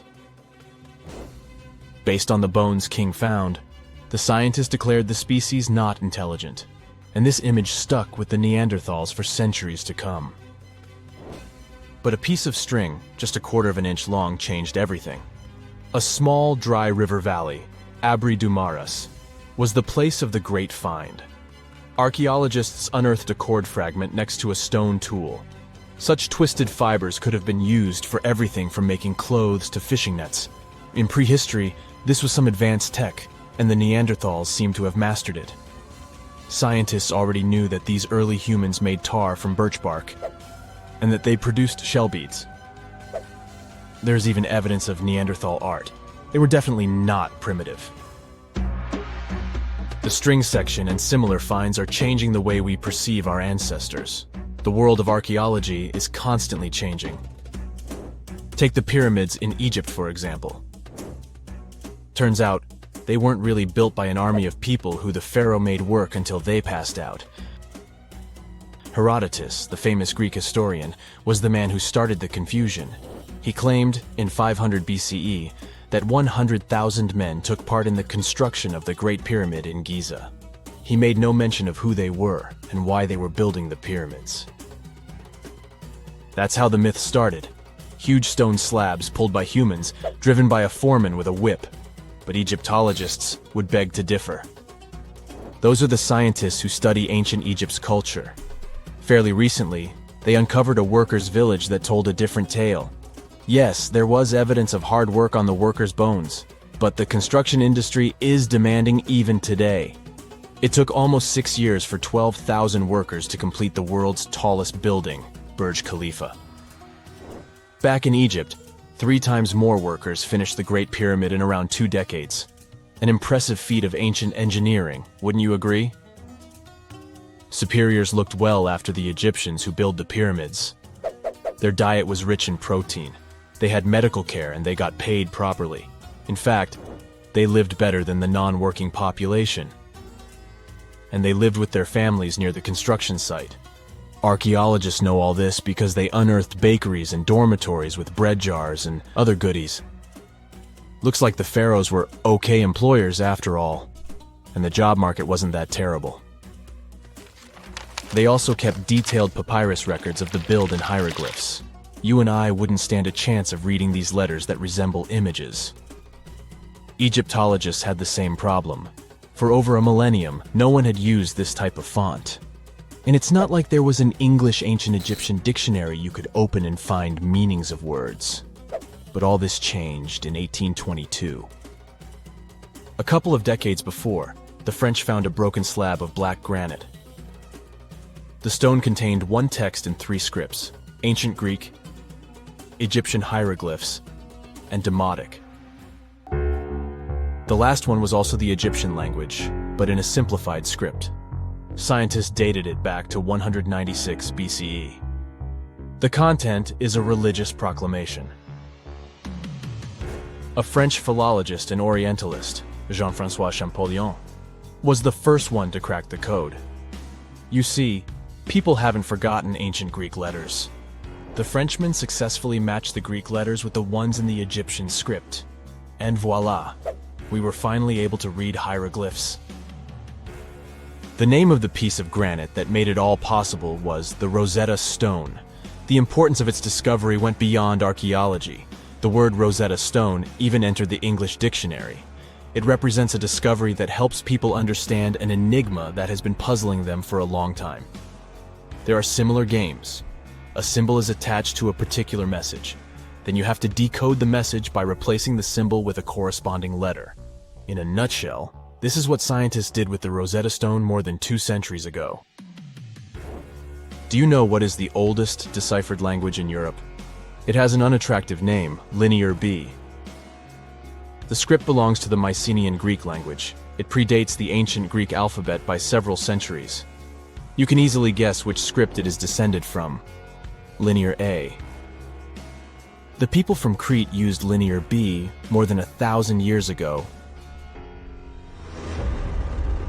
During the Late Bronze Age, the Greek civilization that used the script vanished. There was no one who could read Linear B, and more importantly, no one knew it existed in the first place. This was about to change during the first years of the 20th century. A British archaeologist by the name of Sir Arthur Evans excavated a vast palace complex at Knossos, Crete, Greece.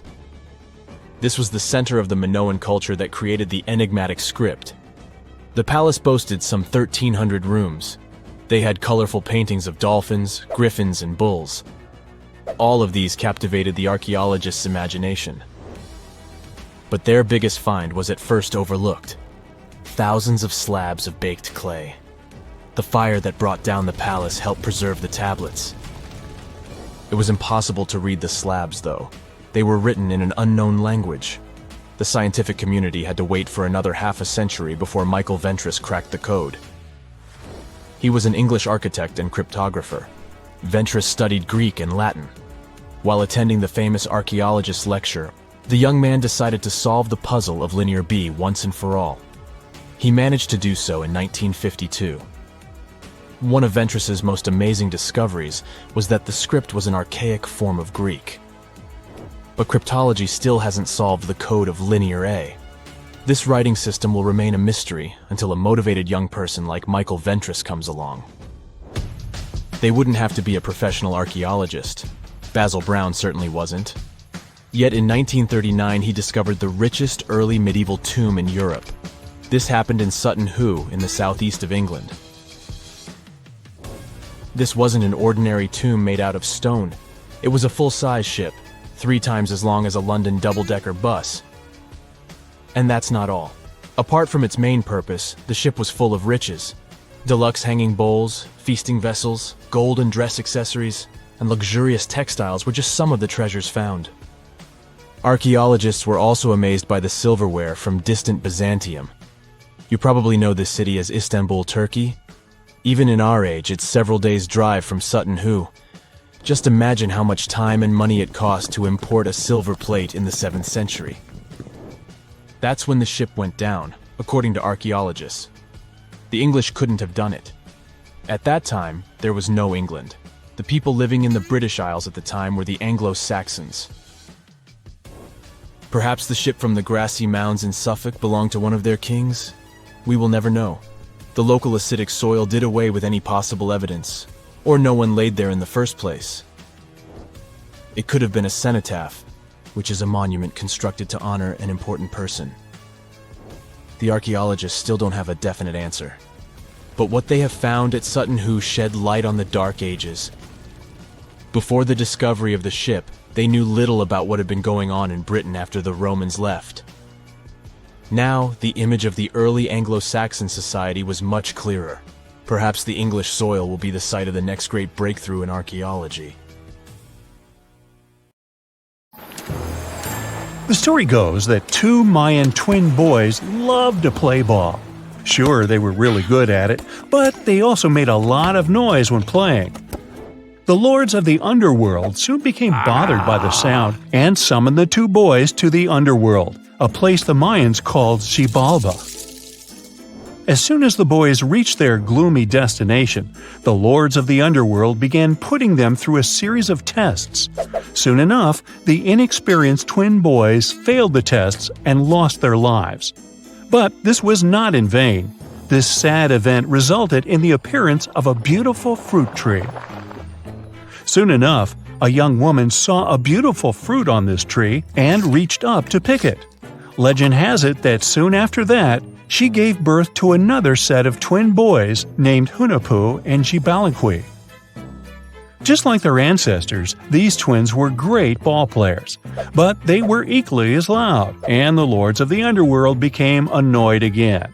They decided to ask this pair of twins to come to play a game in the underworld, hoping to get rid of them too. When the twins arrived, the Lord sent them through a number of frightening places. The first one was the House of Gloom, which was very dark. They then passed through the House of Knives, where they had to avoid getting injured. The twins then built a fire in the House of Cold, so that they didn't freeze, and ran through the House of Jaguars, where they tricked the animals into not eating them. Finally, they entered the House of Bats, where they seemed to have lost their luck. One of the bats managed to run off with Hunahpu's head. The lords then challenged the twins to play ball with them, but the boys were clearly at a disadvantage. Xibalanqui placed a turtle on Hunahpu's shoulders to make up for his lost head, and they began playing. As the lords became distracted by an animal near the court, Xibalanqui stole his brother's head and placed it back in its place. Much to the annoyance of the lords, the twins were now able to tie the game. Hunahpu and Xibalanqui continued to perform a series of tricks for the lords of the underworld. One of them involved Xibalanqui injuring Hunahpu and then bringing him back to life. The lords were so impressed by the twins' performance that they asked them to do the same trick on them.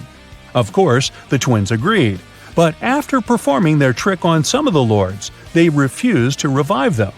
Seeing what had happened, the lords of the underworld admitted defeat and begged for their lives, promising not to intervene in the lives of people ever again. Hunahpu and Xibalanqui were happy to have avenged their ancestors and gained the respect of the lords. Legend has it that the lords of heaven were so impressed by the twins that they took them to live in the sky by turning them into the moon and the sun. The Maya civilization was one of the most dominant indigenous societies in history, and their folklore and traditions are still discovered and studied today. They used to live in a territory called Mesoamerica.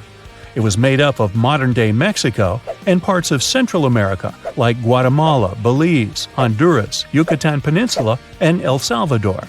They lived from 1800 to 900 BCE and up to 900 to 1500 CE. Apart from their impressive legends, the Maya were very skilled inventors. They're known for their calendars, writing systems, farming methods, and sports. Their writing, for example, was found preserved on buildings and stone monuments, as well as in rare books and pottery. It's a system made out of more than 800 hieroglyphics in various combinations. Each of those signs was said to represent a syllable. Their writing system was deciphered by accident by Tatiana Proskorakov, an American woman who initially studied to be an architect. Since she didn't find a job in her field, she eventually became a Mayanist in her own right, despite not being academically trained.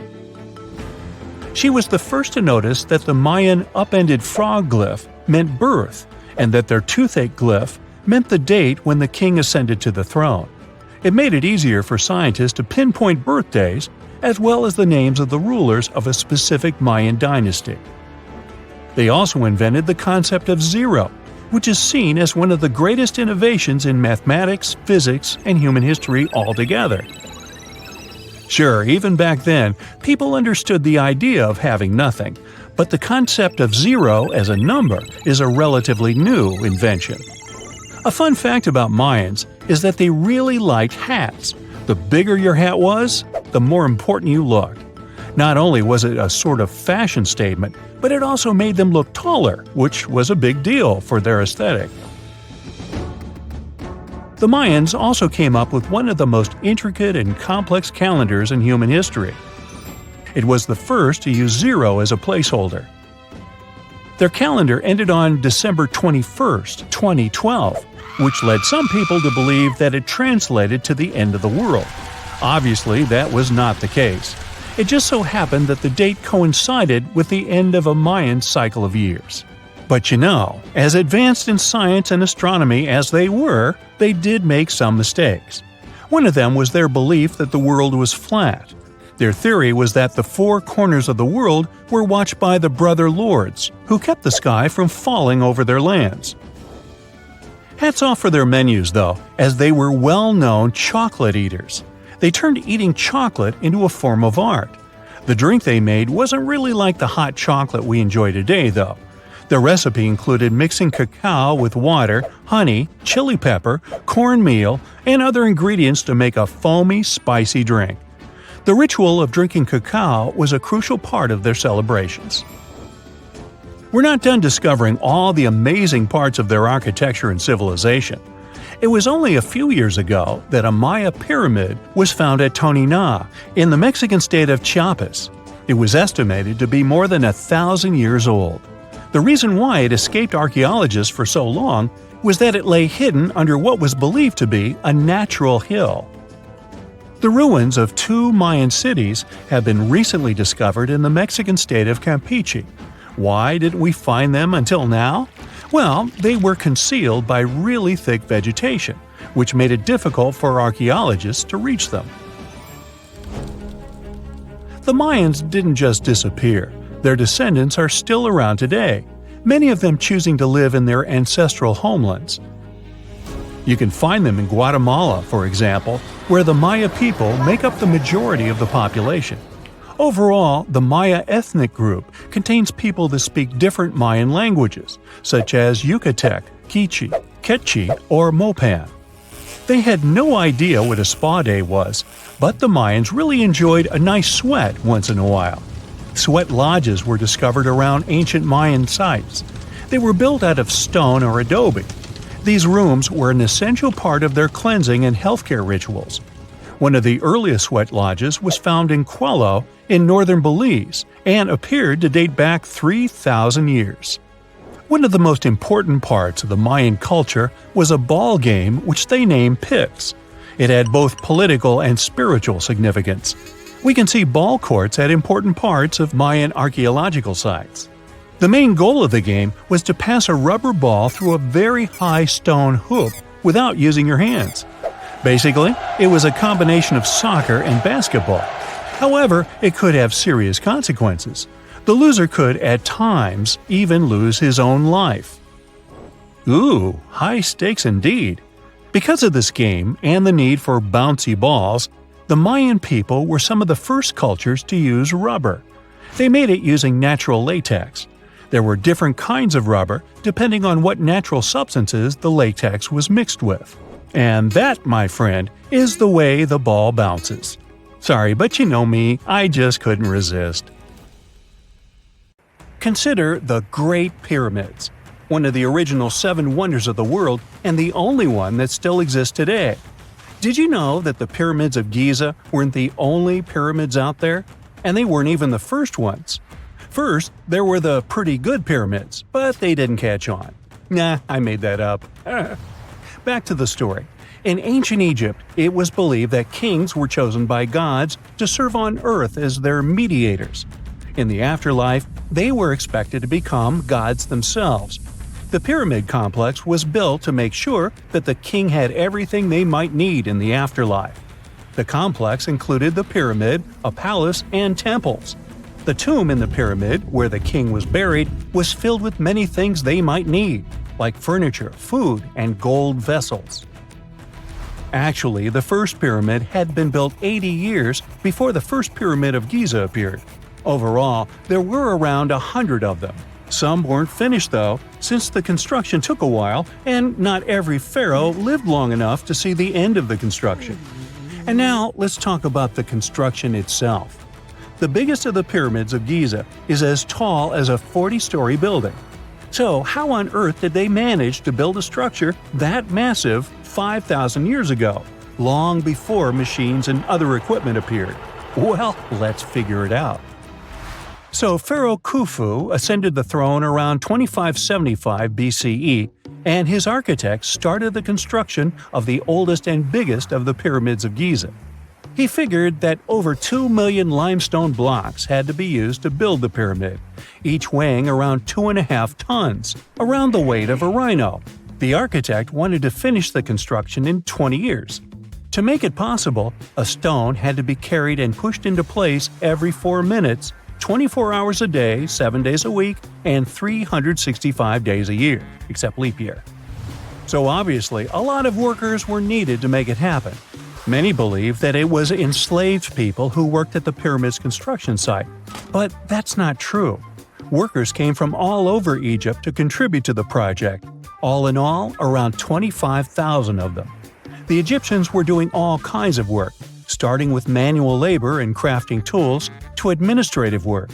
They all worked around 10 hours a day. They were housed and well fed, and they were overall living a more comfortable life than an average Egyptian could afford at that time. Supposedly, the builders lived in a nearby temporary city and were a highly organized community with a strong leader. The pyramids seemed to be designed to align with the points on a compass, and their sides symbolized the rays of the sun.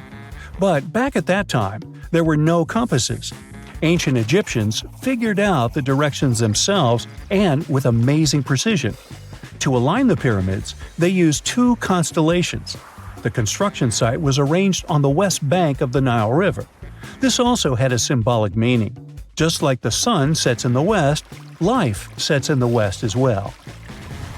The second pyramid of Giza was for Khufu's son, Pharaoh Khafre. It's a bit smaller, but this one has the famous noseless statue of the Sphinx. Of course, originally it had a nose.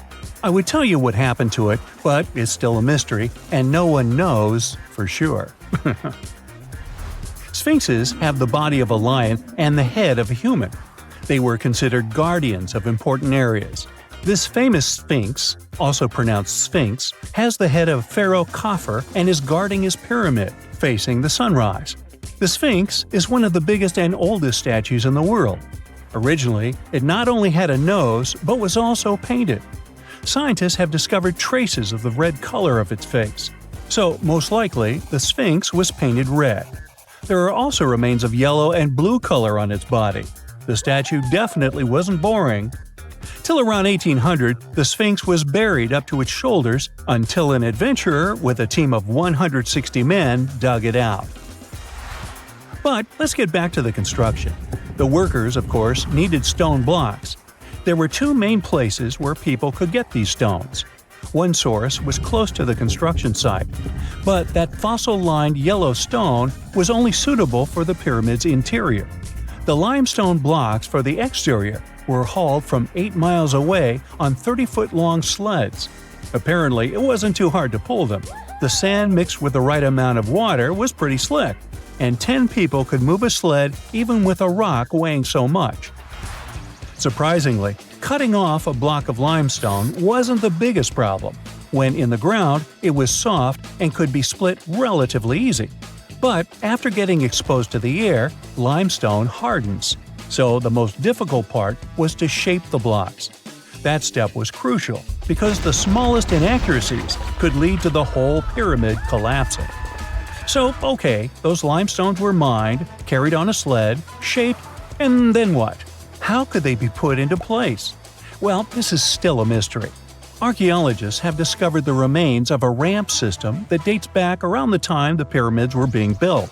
So historians have come to the consensus that, most likely, the Egyptians designed a unique ramp system to move and pull huge stone blocks. The most common opinion is that there were several ramps around the pyramid. There probably was a central ramp with 2 staircases on each side of it built over the pyramid stones. The ramp was growing as the pyramid was getting higher. People might have been walking up the stairs, pulling up stones on wooden sleds. But this is just one of the options. Other experts say that the ramps were around the pyramid, and some say that the ramps were inside the pyramid. Maybe we will never know for sure, and it'll forever remain a mystery. The exterior limestone of the pyramid was polished with sand and stone until it gleamed. On top, there was a gold and silver capstone, which glimmered over Egypt like a second sun. So, that's how it was 5,000 years ago. Now, about the interior. Surprisingly, there's not much inside the pyramid. Most of it is just solid stone with very little open space. But let's take a quick look inside. From the entrance, there are 2 stairways, one going down and the other going up. They take us to the chambers. There are 3 of them inside. Now, why is that? Apparently, throughout the whole construction, a burial chamber had to be prepared at all times, just in case a pharaoh kicked the bucket before the construction ended. So separate chambers were built one after another as the construction progressed. The last of them was the main one. It's called the King's Chamber. It's the one where Khufu was resting. It's the biggest room at the very heart of the pyramid, and there's a big passageway leading to it. It was likely used as a kind of elevator to move granite up to build the interior. Granite was also used to make 5 stories of support beams to ensure that the pyramid didn't collapse. And we can see that it worked since it's been standing for centuries. Unfortunately, none of these chambers have hieroglyphs on the walls. If you want to see the writings, you should go to the decorated tombs near the pyramids. Those pieces of art are depiction of ancient Egypt's culture and daily life. The texts allow researchers to study their language and grammar.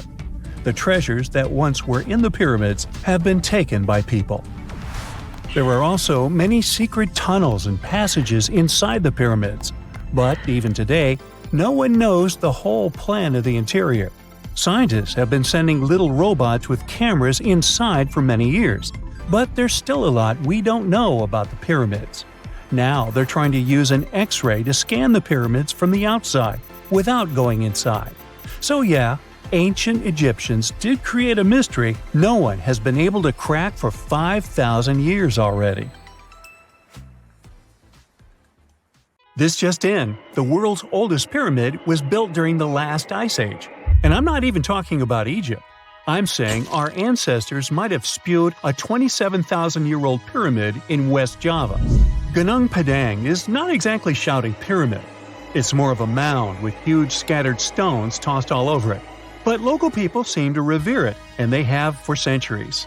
It wasn't until recently that the Indonesian authorities decided to excavate a bit deeper to see what all the fuss was about.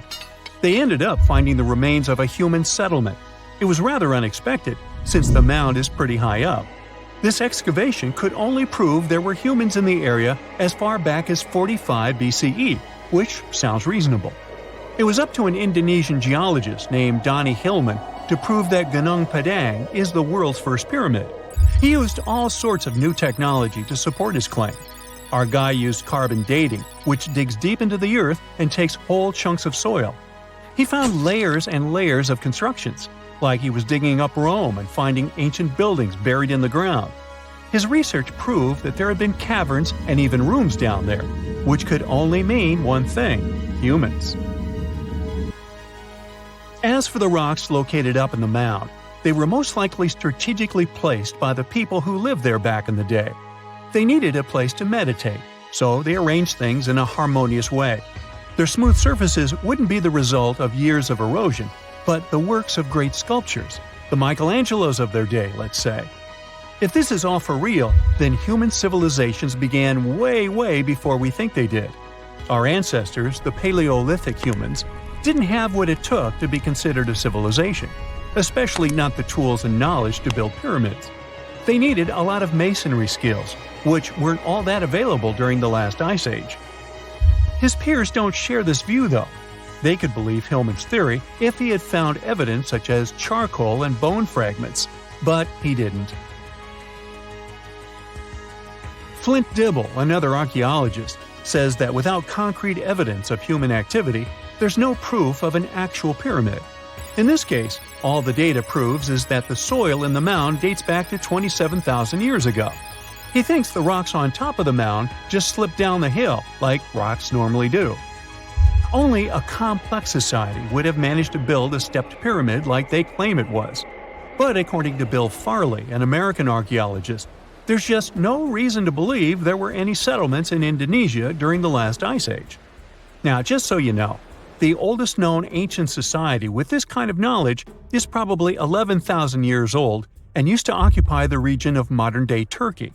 Take a look, Turkey's Göbekli Tepe. It's also not a pyramid, but it's the oldest monolithic construction made by humans. Back in the Neolithic period, a lot of people settled there, and there are proofs for it. For example, the walls there are covered in ancient drawings of clothing and wild animals. Until recently, the title of the world's oldest pyramid went to a three-sided construction known as the Djoser Pyramid in Egypt. Djoser is located just a few miles south of the Giza complex in a town called Saqqara. It made its way to popular culture more than once. In the 18th century, it became a common feature in European paintings. Young men from the cultural elite did a grand tour around the world, and Saqqara was at the top of their list. It was also featured in the video game Assassin's Creed, with a digital representation way more accurate than many historical drawings of the thing.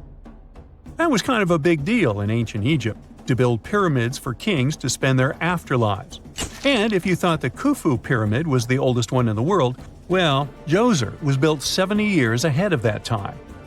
The development of new technology has allowed archaeologists to make groundbreaking discoveries, and a new, or should I say ancient pyramid in South America might win the title in dispute. It turns out that pyramids were also pretty fashionable in the Americas in the old days. Among them are the iconic pyramids of Guatemala's Tikal temple complex, the same ones that appeared in Star Wars No. 4. But to find the oldest pyramid in the Americas, one would have to travel to Peru. Deep in the Peruvian desert, archaeologists stumbled upon a sprawling ancient metropolis known as Caral. At first, researchers believed that the settlement was pretty recent, since the site was way too complex for ancient technology to handle it. As we said, Caral is a desert town, like Las Vegas, but without all the hoopla. This means no easy access to water, and for cities like these to thrive, they need a considerable irrigation system, which leads us back to complex technologies. The Peruvians surprised us all with this new discovery. This site was huge, filled with an amphitheater, houses, and religious buildings. The whole thing probably sprawled through 370 acres. And when scientists went to test their initial hypothesis using radiocarbon dating, they found that the city probably sprung around 2027 BCE. On the site, archaeologists found 6 pyramids that could possibly predate the one in Saqqara. As far as they know, both civilizations coexisted in the same time period, in opposite parts of the world. But since researchers can't pinpoint the exact age of Caral's pyramids, it's pretty hard to guess which civilization completed their pyramid first. If only we had a crystal ball. Now, it just so happens that the shape of a pyramid is something that nature is able to produce all on its own, leaving us modern-day humans a bit confused. A classic example is the Japanese side of Yaonagani, which also goes by the name of Japan's Atlantis. The entire monument is about the size of 5 football fields and the height of a 5-story building. Explorers and scientists believe that Yaonagani dates back to 10,000 years ago.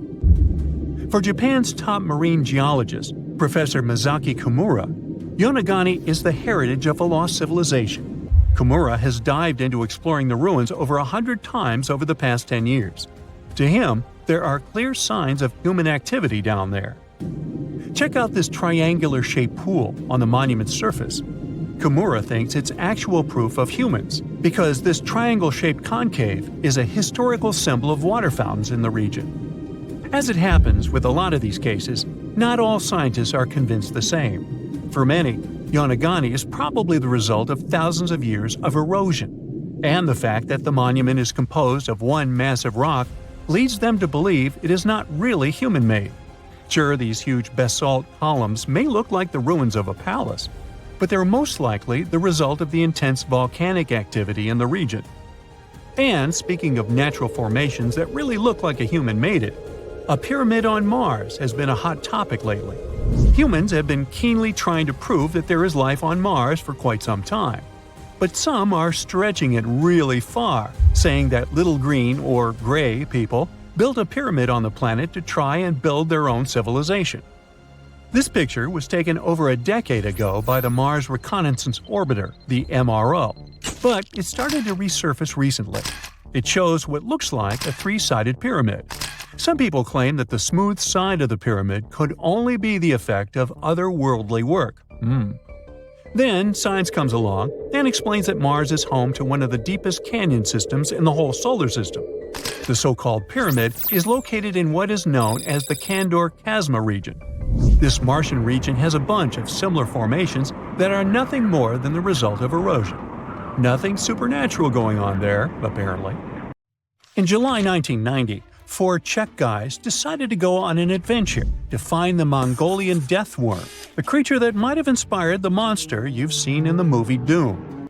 They say it lives somewhere deep in the Gobi Desert, so they flew to Mongolia, hopped into an ATV, and hired some local guides to help them. All that to meet a creature that is up to 6 feet long, can spit acid that could melt anything, and is capable of shooting electricity at those it doesn't like. Legend says that these friendly guys spend most of their days hiding underneath the sandy dunes, but they'd like to come out during the wetter months of June and July. So the timing for a spotting was simply perfect. But the crew needed to figure out how to lure the creature. Sadly for them, no one knew what the giant worm liked to eat. So they built a thumper, which is a machine that made rhythmic pounding noises. They were hoping it would call the worm out of the ground. For 2 months, they searched the vast desert, crossing dunes and rocky plains, looking for any sign of the creature. But alas, it didn't really work out. Ivan McCurley, who was the leader of the 1990 expedition, came back to Gobi Desert again. He once tried to attract the megaworm with blasts, and the second time he used a small airplane to scout the dunes. Over the years, groups from America, Britain, and New Zealand organized big expeditions to the Gobi Desert to try and find the creature. Many others came from all around the world on their own and found nothing. The people in the West first found out about the megaworm of the Gobi Desert thanks to an American paleontologist, Roy Chapman Andrews. This brave man was probably the inspiration for Indiana Jones. In 1926, he wrote about the creature in his book. At a meeting with Mongolian leaders, Andrews heard detailed descriptions of the creature, even though none of them had ever seen it themselves. One of them described it as looking like a sausage, about 2 feet long, with no head or legs. According to him, the worm was so venomous that just touching it could instantly take your life, and it lived in the loneliest parts of the Gobi Desert. Andrews didn't think the creature was real, but he shared these stories again in another book. In May 2005, 4 friends from Great Britain who search for monsters professionally decided to try their luck. They made drawings of the worm and hired local people to hand out flyers all over the Gobi Desert. These flyers offered a reward to anyone who could give information about the worm or even bring them a specimen. They thought loud sounds that other explorers tried would scare the beast away. Some told them it likes damp conditions, so they came up with a plan to block streams of water to create wet areas that would lure the worm out. Their plan didn't work because it was too hard to build dams in the desert. They ended up using small traps, but didn't find any actual proof that the worm existed. But they did meet locals who shared interesting stories about strange creatures they had seen over 70 years. Over the years, stories of the monster spread around the world. In some of them, it's only 1 foot long. In others, it's as large as a human. It's white-gray or scaly and brown, or maybe fleshy and bright red. Someone said it resembled a snake, or maybe a caterpillar, or maybe it has wings and can fly. And some believe it could be a supernatural evil being without a body.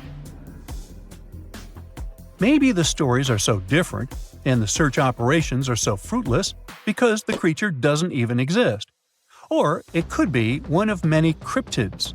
Those creatures like Bigfoot, Yeti, the Loch Ness Monster, their existence has yet to be proven.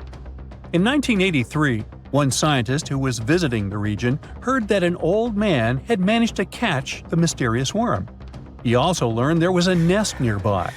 The scientist bravely approached the hole in the sand and put his hand inside. A giant creature dragged him in, and he was never seen again. Just kidding. He actually found a Tartar sand boa inside. It's a chunky, burrowing, non-venomous snake that has small eyes and gray-brown scales. He showed it to the locals to verify if it was the monster, and supposedly all of them said yes. Most Mongolians who know about the worm still believe it's real. Now, even though people call our supposed monster a worm, it's just what it sounds like in the English translation. Many Mongol cultures have used this word for centuries to refer to any animals they thought to be really dangerous, especially snakes, even non-venomous ones. So, it doesn't have to be a literal worm after all. Worms are soft and squishy. But a creature living in the harsh Gobi Desert would need to be tougher, more like a snake or a type of lizard without legs. Neither of these creatures can shoot electricity or spit acid like they say the death worm does. But some snakes, like cobras, can spit venom that's dangerous for people. If it were real, the creature would have a backbone, and explorers searching for it would likely find some bones or evidence left behind. And there are actually fossil remains all over the Gobi Desert. Scientists found representatives of over 80 dino groups here over the last almost 100 years.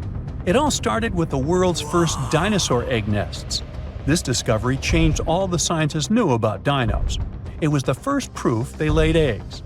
In the following 2 years, the same expedition team unearthed over 100 dinosaurs and took them to the American Museum of Natural History, where you can still see them today. Some of them were swimming around in the Cretaceous Sea that used to be here about 71 million years ago. They resembled modern birds.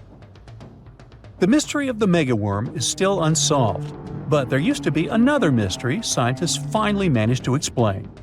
Back in the 13th century, a famous traveler, Marco Polo, not the guy from the swimming pool game, crossed the Gobi Desert. He thought he could hear mysterious noises, like the sounds of musical instruments such as drums. He wrote about it in his book and believed he might be hearing the voices of restless spirits. Scientists call these noises singing sands or booming sands. Unlike the squeaky sound you might hear when walking on a sandy beach, these desert sounds are much louder, like a musical instrument playing deep, haunting notes. Over the years, people came up with all kinds of ideas about what caused the sounds, like underground water or winds making the sand vibrate. Not all dunes can do this, and scientists wanted to figure out why. Sometimes the winds might cause a small avalanche on the side of a dune, and then you can hear the magical sound start. But this is rare.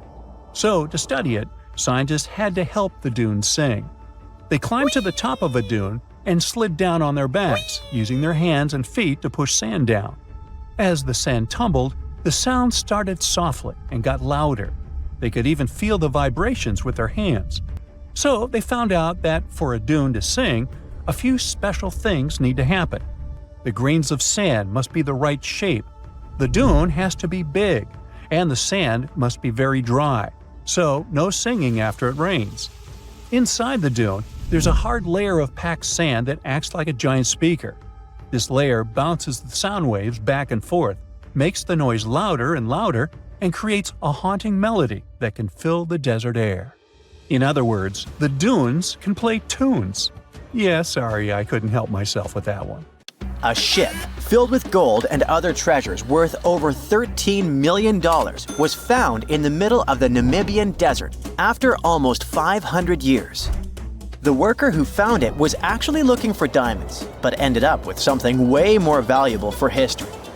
There were some blocks of copper, some wood, pipes, and elephant tusks.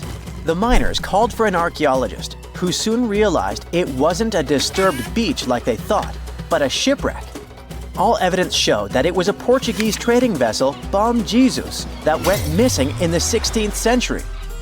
Experts believe it was a special kind of ship that was bigger, stronger, and better than older ships from Portugal and Spain.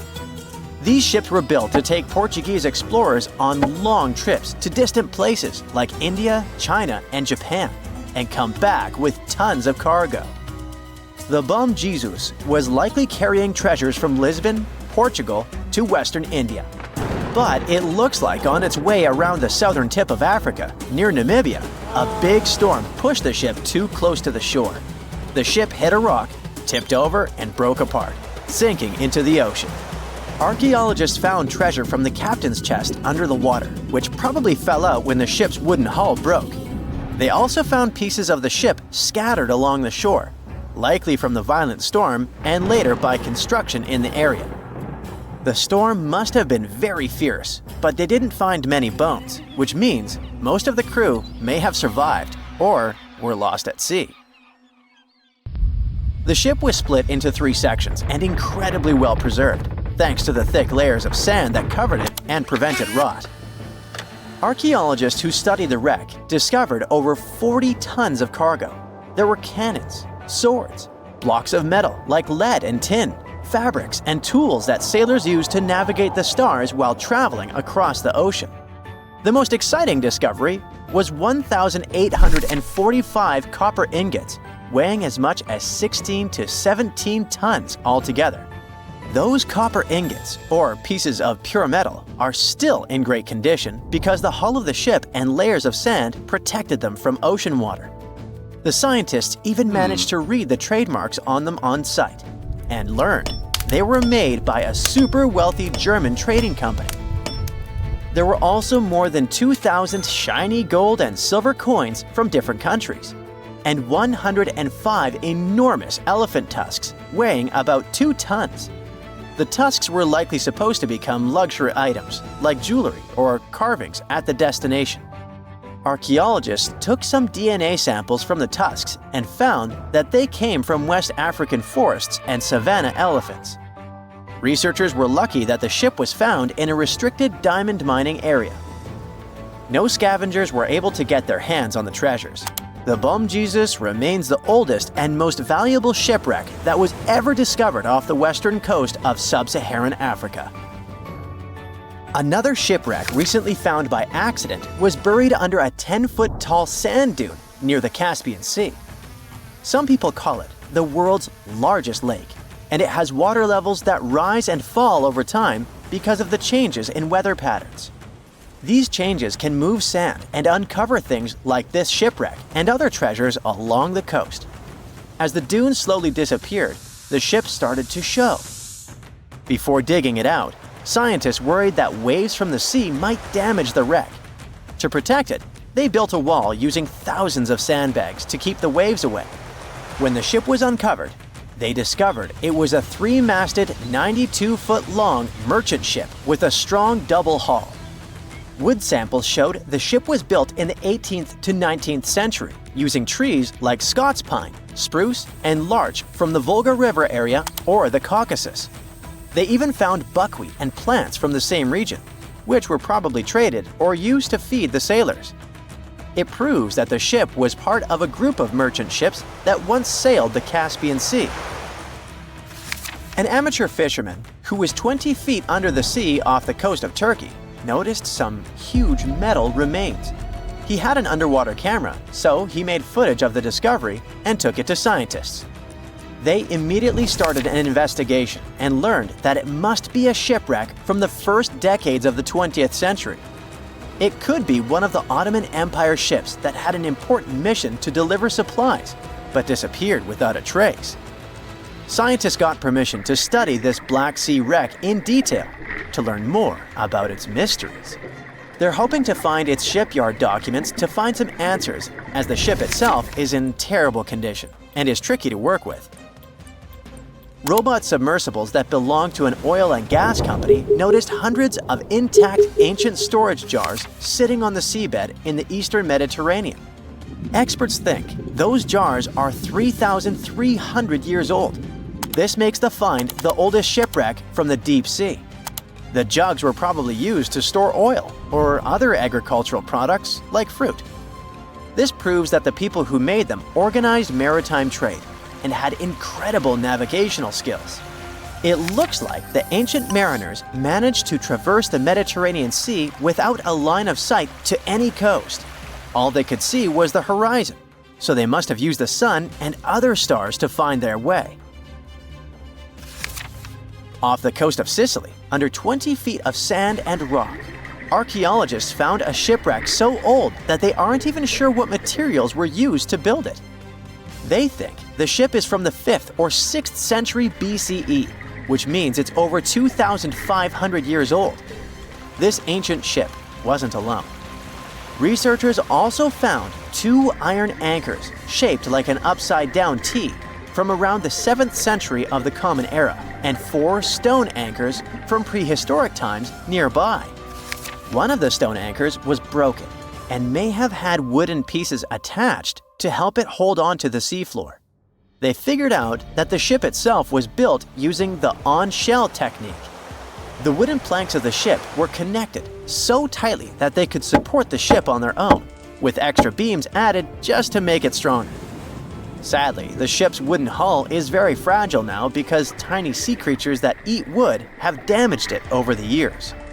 Scientists are being extra careful as they study it to make sure it doesn't fall apart. This discovery is such a big deal because it was built during a time when Sicily was super important for trade. Back then, the Greeks and Punics were trying to take control of the seas long before Rome became the ruler of the Mediterranean. By studying this ship, scientists hope to learn more about how people traveled and traded in those ancient times. One more shipwreck, this time off the coast of Kenya. Could be from Vasco da Gama's final voyage. This Portuguese explorer was the first European to reach India by sea around the Cape of Good Hope. Local fishermen discovered the shipwreck in question in 2013. When an underwater archaeologist came to check it out, he found some treasures at the spot: elephant tusks and valuable copper ingots. If this find really has to do with Vasco da Gama, then it must be from the 16th century. It was the year of his third and final voyage to India. Da Gama led a huge fleet of 20 ships, one of which was the São Jorge. Most of the ship is hidden under layers of coral, and a whole team of scientists are carefully digging trenches to find parts of the ship's wooden frame and hull. Big news! Santa is real, and he looks like this. I know it's not exactly how we pictured the jolly old guy, but a recently discovered tomb might just be the proof we've been waiting for to show that St. Nicholas was real and Turkish. Turns out, he wasn't a North Pole native, but a kind-hearted bishop from the 4th century, famous for giving gifts to everyone. The legend says he was a wealthy man born in the ancient city of Patara, modern-day Turkey, who traveled to the countryside to help the poor and the sick. For centuries, though, people couldn't be sure he actually existed. Some historical sources say he was buried in Myra, which is now called Demre, Turkey. Since the 80s, archaeologists have been digging around this area, trying to prove it. And now, their Christmas miracle has finally come true. After digging 6 feet deep in an annex of St. Nicholas's church, they uncovered a mysterious limestone tomb, about 2 meters long. While they're pretty sure this is St. Nick's final resting place, they're still searching for an inscription to confirm its exact age. Now, if we're talking about the fictional Santa Claus, legend says his home is in Lapland, Finland. Back in 2018, archaeologists made an interesting discovery that could finally prove that Santa was real.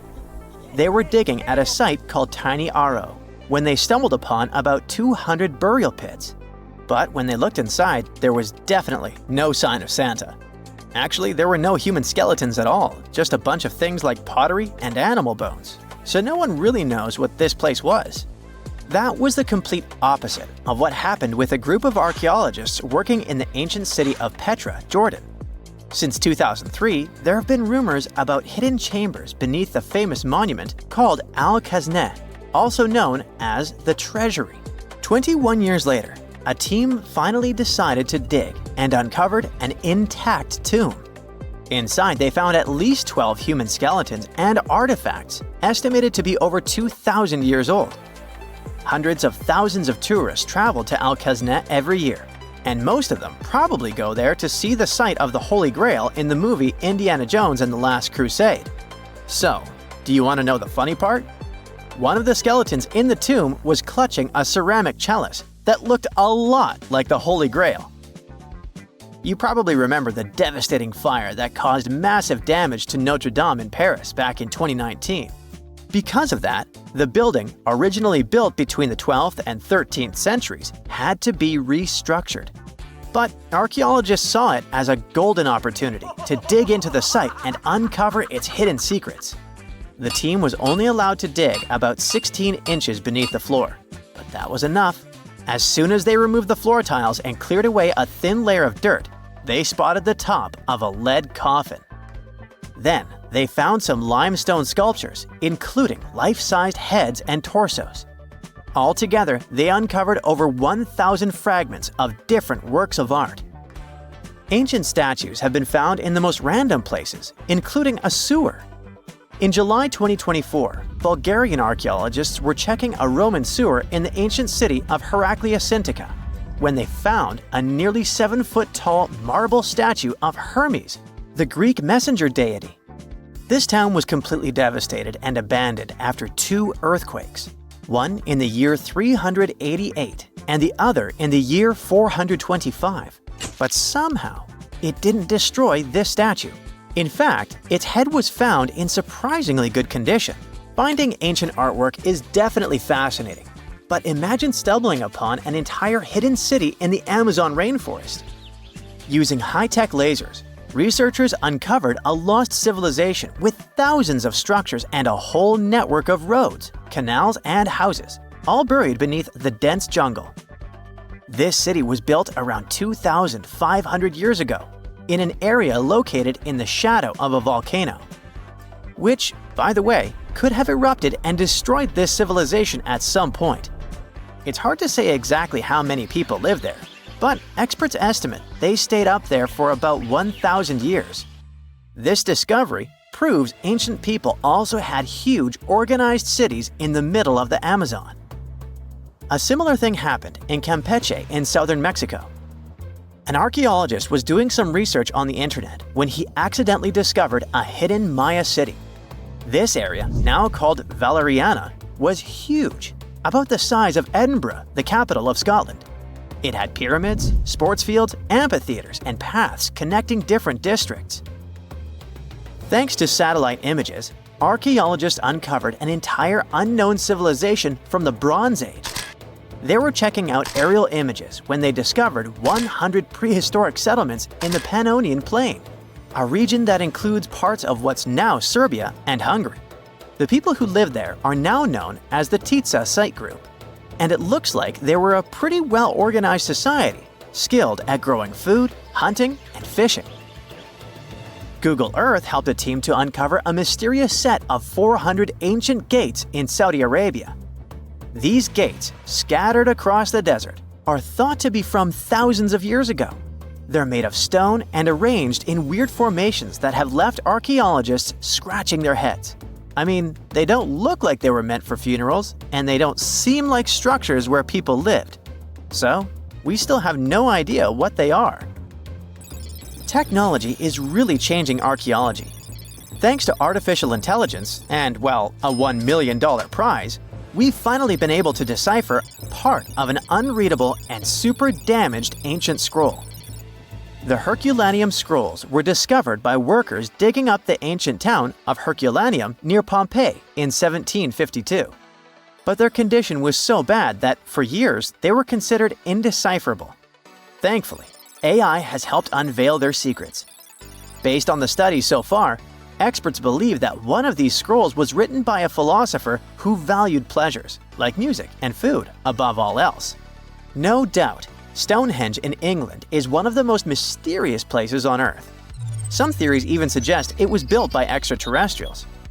After more than a century of research, archaeologists are still figuring out how it came together. See that big altar in the middle? Turns out it came all the way from Scotland. And that's pretty wild, considering this massive sandstone block weighs over 6 tons, and the people who built Stonehenge more than 4,000 years ago didn't have the luxury of wheels or modern tools. We can find some pretty amazing stuff in the oceans too. In 2013, a mysterious shipwreck was found about 20 feet underwater off the coast of Kenya. At the time, no one knew where it came from, but now, researchers are pretty sure this could be a ship from Vasco da Gama's fleet. You know, the famous Portuguese navigator, best known for being the first to sail from Europe to India by rounding Africa's Cape of Good Hope. If it's confirmed, this shipwreck could be one of the earliest European shipwrecks in the Indian Ocean. Ancient treasures can take many forms, including a bottle. Recently, archaeologists in Norway uncovered a 150-year-old message in a bottle during an excavation of a Viking burial mound. The bottle contained a letter written by Anders Lorange, an archaeologist who worked on the site back in the 1800s, along with his business card and a few coins wrapped in paper. The letter gave some details about the excavation, though it seems Lorange got a few things wrong, like the exact number of Viking shields discovered. At the end of the letter, he wrote a personal note in runic script, "Emma Gade, my girlfriend." So it gave us not only insights into history, but also a peek into his love life. Phew! This summer has been turning up the heat like never before. We feel like roasted marshmallows on a sizzling grill. Yes, the world is getting hotter, but some regions have always fought with high temperatures. It turns out people had some inventions to keep themselves cool in ancient times too. Some of them are still functioning, even 3,000 years later. Let's take a look at how people saved themselves from heat throughout history. So, put an ice cube into your cold drink and get ready to hear how people survived the heat. Speaking of ice cubes, do you know that the Persians made an ice storage system? In the deserts of ancient Persia, people had an out-of-the-box idea about how to prevent their food from turning into a melted mess. These ingenious Persians stumbled upon a physics trick that allowed them to create ice in the middle of the desert. They called these cool structures yakhchals, which basically means ice pits. These ice pits were not your ordinary coolers. They were like secret underground fridges. They looked like dome-shaped mud brick structures on the outside, but inside, it was a whole different world. These ice pits had an evaporation cooler system that worked like magic. At night, when the desert cooled down, Persians made use of the radiative cooling effect. They set up cleverly designed trenches to hold thin layers of water. The water froze, defying the desert heat. Then there were underground square storage areas. The Persians collected the melting ice water from these cool trenches, and during the night, they froze it again, making the most of the desert's natural chill. To add to the cooling effect, they built a wall to shade the storage areas from the hot midday sun. And that's not all. They had this fantastic wind-catching contraption called a badger that caught the breeze and directed it right into the ice pits. Fresh air plus ice. Cool breeze. A winning combo. They even had intricate water channels called qanats to bring water to the ice pits and homes all the way from the nearby mountains. As time passed, these yakhchals faded into history and modern technology took over. But hey, there's good news too. Some awesome folks in Iran are restoring these ancient coolers.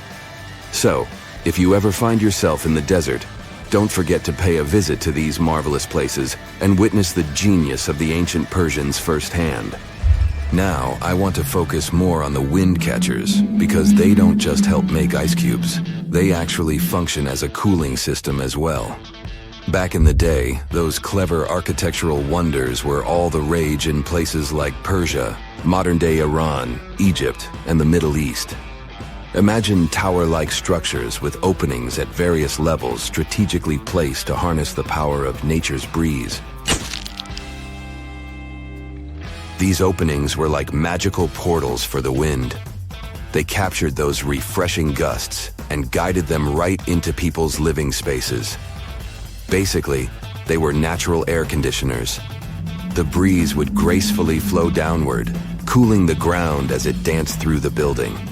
The secret sauce lies in the details. The tower's height, the number of sides, the openings, and the positioning of the interior blades. Everything plays its role in how efficiently the wind towers work out. Thanks to these wind catchers, ancient societies could enjoy comfy indoor temperatures without sweating. Can you imagine living in those times? Feeling the gentle breeze whisking through your home, keeping you feeling fresh and chilled out? The Persians are often credited for inventing these awesome wind catchers. But hey, don't forget about Egypt. There, you can find traces of similar structures dating all the way back to 1300 BCE. Yes, the invention of wind catchers may have occurred in ancient Egypt, but Yazid in Iran is the city with the largest number of wind catchers. People wouldn't have been able to live there without these ancient ACs because there was almost no rain in the area throughout the year. Now, let's look at these perforated double-skinned exteriors. Imagine dressing up a building with a fancy perforated screen. It's like giving its exterior a stylish makeover while keeping things chill inside. This genius technique, firstly, scatters the natural daylight, so no harsh sunbeams to blind you. The screen also offers shade like a pro, giving the building's interior a much-needed break from the blazing sun. Think of it as a natural sun hat for your home. Placing this screen about 4 feet away from the outer walls creates a breezy, dreamy hallway for fresh air circulation. And hey, they add a touch of elegance to the building too. These structures are sometimes called jali. Jaipur, India, for example, has an average daytime temperature of about 100 degrees Fahrenheit. So these structures are lifesavers. Jalis come in various forms, crafted from cement, earth, and wood. It's a cultural symbol deeply embedded in Indian architecture. You can find its captivating presence in iconic historical buildings like the majestic Taj Mahal and the Grand Red Fort in Delhi. But hey, it's not just a thing of the past. It's still rocking modern architecture scenes, and its charm has sparked creativity in artists and designers worldwide. It adorns the building's exterior, its cross-section showing a larger opening on the outside and a smaller one on the inside. This is where the Venturi effect steps in to show off its physics prowess. As the air flows through the narrowing passage, it picks up speed, creating a difference in pressure between the inside and outside of the building. Air blowing at a higher speed gets compressed, and when released, it cools down. Mashrabia is a wooden lattice or screen used in the Middle East and North Africa. These decorative wonders are like window blinds, but they do more than just look pretty. They're smart too. They give privacy, shading you from the sun, and let fresh air and light in. Some people also add clay pots filled with water, sand, or damp straw to their designs. As hot air breezes through the holes, it also passes through the pot's porous surface. The moisture inside evaporates, cooling the air. This is a perfect low-cost technique for hot and dry climates. It's eco-friendly, and there's no need for electricity. Now, let's fast forward to today. Designers are getting creative, mixing traditional wisdom with modern tech. At the Al Bahar Towers in Abu Dhabi, they've got it too. Picture over 2,000 hexagonal panels that dance with the sun's movement, providing shade to the building's interior. Water evaporation was another secret weapon for ancient people. Simple, yet super effective. Plus, ancient Egyptians hung wet mats and curtains in doorways. When the air passed through them, it cooled down, providing a relief from the scorching sun. Ancient architects were the masters of maximizing airflow. They knew how to cross-ventilate and let hot air escape while inviting cooler air to the party. Speaking of ancient Rome, bathhouses were the place to be back then. It was like a community hub. People gathered to chat about politics, play sports, and, of course, take a relaxing dip. The frigidarium was the cool spot in Roman baths. After a steamy soak in the caldarium, Romans dashed to this giant pool to chill out. Then in some places, like Cappadocia in Turkey, people went underground to hide from the heat. They carved cozy dwellings in volcanic rock, harnessing the Earth's natural cooling powers. So the lesson here is simple. Architects and designers can create wonders by combining local traditions with smart tech. California's Death Valley boasts the highest officially registered temperature to date, with 134 degrees Fahrenheit in 1913. Meanwhile, Africa's sweltering record stands at 131 degrees Fahrenheit in Kebili, Tunisia, as noted in 1931. In Europe, the highest temperature ever documented reached almost 120 degrees Fahrenheit in Sicily in August 2021. Then, in 2022, the UK had the hottest summer of all time. Something exciting and kinda unexpected popped out among the rocks of the Ica Valley in Peru. The bones of a really old whale that lived almost 40 million years ago. At first, no one was really impressed because the bones they found were big and weirdly shaped, so people just thought they were looking at giant boulders. I mean, that's cool too, but things got way better when they realized those were the remains of a very large ancient animal that roamed along the coast of ancient Peru. Plus, it was probably the heaviest creature that ever lived. Sorry, blue whale, I know you worked hard to get to the top. The length of over 100 feet and weight of more than 200 tons brought you the status of the biggest animal on our planet. But it seems you've held the title long enough. Time to hand it over to our next candidate, and that one's really gigantic. This ocean beast was probably shorter than the blue whale, but heavier, with a weight that could be between 93 tons and 370 tons. If it's closer to the higher number, it'll make Perseus the biggest animal ever known to have lived on Earth. And it seems its weight was the result of having extremely thick, dense bones. You can see such bones today in manatees or some other early whales. Dense bones are a great tool for such marine mammals. This feature makes them heavy and allows them to stay submerged most of the time. But at the same time, if their body was too heavy, they would end up sinking all the time and they would waste too much energy to move back up to the surface. So, to avoid sinking, marine mammals need to have enough lighter tissues, like muscles and fat, to help them float in the water without using too much energy. Now, scientists didn't have the whole skeleton, which makes it hard to tell how big the animal was. But they used the ratio of the heavy bones to the lighter tissues in other marine mammals to estimate the overall weight of this giant ancient whale. Experts found these fossils about 13 years ago and spent the next decade freeing the whale from the rock. Its anatomy and age showed this whale was a cousin of Basilosaurus, a whale that had a long snout full of sharp teeth, and a sleek body similar to that of an eel. Even if Perseus wasn't bigger than the blue whale, it was still a giant that ruled the ocean depths. Unlike modern whales, there's a possibility that this ancient fellow was a predator that liked to go after bigger prey. And this also changes how we see the history of whales. Scientists used to think these magnificent creatures became really big about 5 million years ago when they started eating lots of small creatures. But here's the proof that giant whales existed even before that. But it's still unclear how this whale managed to find enough food to sustain its enormous body. Plus, it's still hard to tell what exactly this ancient creature had on its menu.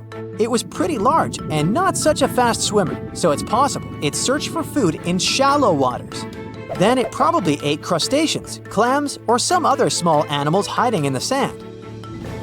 One theory says it was a scavenger, which basically means it munched on remains of everything that would come its way. It's not so unusual to find marine animals in deserts. Many of these regions used to be covered with water anyway. The Sahara in Africa is a perfect example. About 50 to 100 million years ago, this was not a dry desert, but a shallow saltwater body called the Trans-Saharan Seaway. The land is not wet there anymore, of course, but people who lived in that area knew about it because they used to find old shells across the desert. The sea was about 164 feet deep. That sounds enough for a nice swim. Some would say this area looked like modern Puerto Rico, with lots of sun and shallow water. Mangrove forests were a common thing as well as seafloors covered with mollusks, like snails and clams. The marine sediment that was left behind after the sea had dried up is full of different fossils. And the animal that lived in that ancient underwater world didn't look friendly. Plus, they were much bigger than their relatives from modern times, so a regular-sized human would end up as a snack, not even a whole meal. Normally, when animals live on small islands, they can become much bigger than their relatives from the mainland. This is something we call island gigantism, and it happens because there are more resources or fewer predators on islands. Maybe the same thing happened in the Trans-Saharan Seaway. Even though it wasn't an actual island, the water moved in and out, which created little pockets of water. And specific conditions in these pockets might have helped animals grow bigger. So we're talking about giant sea snakes, catfish, and fish that no longer exist today. One had incredibly strong jaws, and the animal used them to eat hard things and even crush shells. Their teeth showed they were fierce predators other animals had every reason to be afraid of. They went through some changes when it came to diet, similar to some types of piranhas. And the competition to get to the top of the food chain wasn't a joke. Not when there were also such large predators as sharks, crocodiles, and ancient relatives of elephants. Sahara went through different phases. If you could use a time machine and take a peek at Earth's largest hot desert as it was about 6,000 years ago, you wouldn't have to struggle with sand and heat. You'd have a nice walk through a green and pretty lush place. In the past, people who lived in that area didn't leave drawings on cave walls that showed camels, sand dunes, and scorpions. All those things you'd see in today's Sahara. Instead, they drew crocodiles. That's additional evidence that the Sahara used to have a lot of water and plants enough to support these big yet scary animals. Around 3 billion years ago, Earth might have been mostly covered with water. Today, it's about 71% of its surface, but it seems that our planet used to be a giant ocean world with no continents at all, just some scattered islands. Scientists studied special rocks in Western Australia that formed in a place deep under the ocean called a hydrothermal vent system. To explain this better, it's important to mention two common oxygen types, O16 and O18. O18 is heavier because it has extra neutrons. O16 evaporates from water more easily, and as researchers studied an old ocean floor, they found a lot of O18, more than in today's oceans. This way, they realized ancient Earth had less dry land than Earth today. Australia is a good spot to conduct these studies because a long time ago, it also used to be a beautiful place with large animals and lush rainforests. But as time went by, the land became drier and Australia had more deserts formed, such as the Great Victoria Desert. Rainforest remained only on the edges of the continent. What happens with deserts across the globe is called desertification. That's when land that used to be good for growing things turns into a desert or something similar. Our planet changes over time, together with its climate. But desertification also happens because of human activities, like mining, farming, and building cities. And when land turns into a desert, it's a problem because it can't support people and animals anymore. Food doesn't grow there. There's not enough clean water, and animals lose their homes. To help with this problem, there's a plan many countries agreed to. They decided to work with farmers to take care of the land, fix damaged areas, and manage water better. All in all, to make our planet a better place for life. Well, there you are. The sun is scorching, you're thirsty. All you can think about is water and ancient bones under your feet. You're wandering through the Sahara, the largest hot desert on Earth. Right now, you're crossing a stretch of sand called Whale Valley.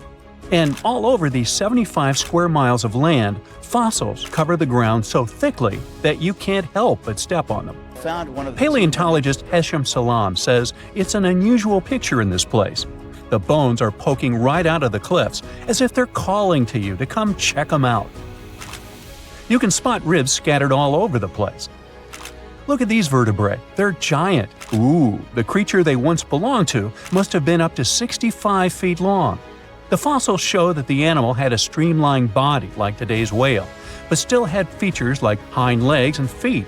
For scientists, it means a very exciting thing. They might have discovered a fully intact skeleton of a prehistoric whale. It was an animal that lived in this area when Egypt was underwater. You see, today, the Valley of the Whales is the world's largest ancient whale graveyard. You're likely wondering what marine animals are doing in a desert more than 100 miles away from the nearest coast. Well, millions of years ago, this desert was at the bottom of a massive ocean called the Tethys, which stretched from Europe to India. When sea levels dropped, the ocean left behind a seabed covered with fossils. And today, the fossils of some of the earliest known whales rest here, which gives researchers a peek into how today's massive ocean whales may have evolved. The fossils here are super detailed, even with some stomach contents still intact. Uh-oh. Scientists have also found fossils of ancient sharks, crocodiles, and turtles, helping to recreate what this marine world looked like millions of years ago. Now, the first whale bones were discovered in 1902, but it wasn't until the 1980s that people really started to explore the area, only when access to this area became better. Sadly, some fossils had been taken away by collectors before the site turned into a protected area. Most of the fossils are just under the surface, slowly revealed by erosion. Whale Valley gives us an amazing glimpse into millions of years of ancient coastal marine life. But let's move further. Ancient whale fossils aren't the only discovery you're going to make today.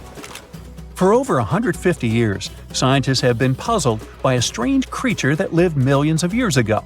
But now, thanks to some amazing fossils found in Morocco, they've finally figured it out. Look at them. These creatures are called blah blah blah. Nah, I'm kidding. Stylophorans. They look like flattened armor with a long arm sticking out. Researchers discovered these creatures in 2014 and were shocked. The fossils dated back around 478 million years. They found around 450 specimens, and to their surprise, some even had soft tissues preserved, which is super rare. Before this, they only knew stylophorans from their hard parts. Originally, scientists thought these creatures were good old echinoderms, animals like sea urchins and starfish. But new discoveries prove that they had a core body and feeding arm similar to modern starfish, complete with a water vascular system to help them move and eat. This finding ends a long debate about where stylophorans fit in the animal family tree.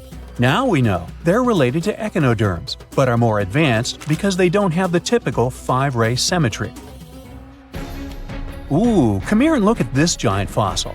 It was found in the Sahara and gave scientists new insights into the Spinosaurus, the largest carnivorous dinosaur we know about. These 95 million-year-old remains also confirm that it was the first known swimming dinosaur.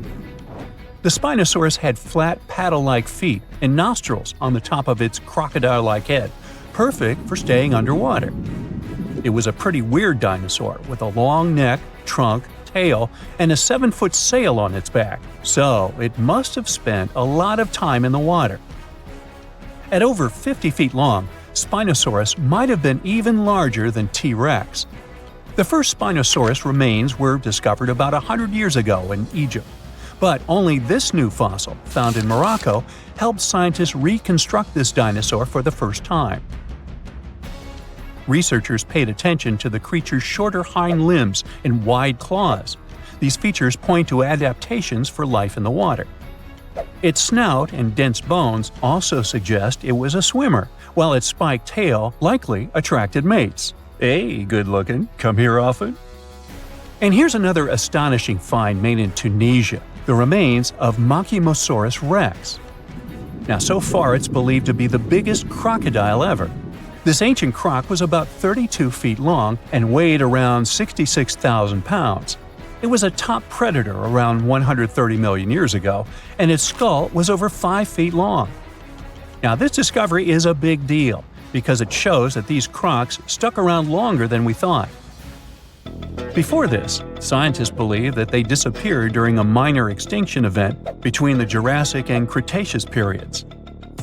Now, let's go back to the fact that the Sahara was once underwater, and some of the largest sea creatures ever lived there.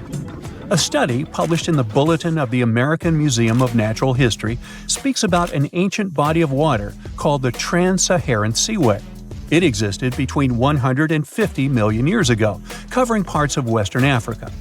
Scientists spent 2 decades trying to recreate this prehistoric underwater world. They found it was warm and shallow, home to some pretty terrifying creatures, including 5-foot-long catfish and 40-foot-long sea snakes. Yikes!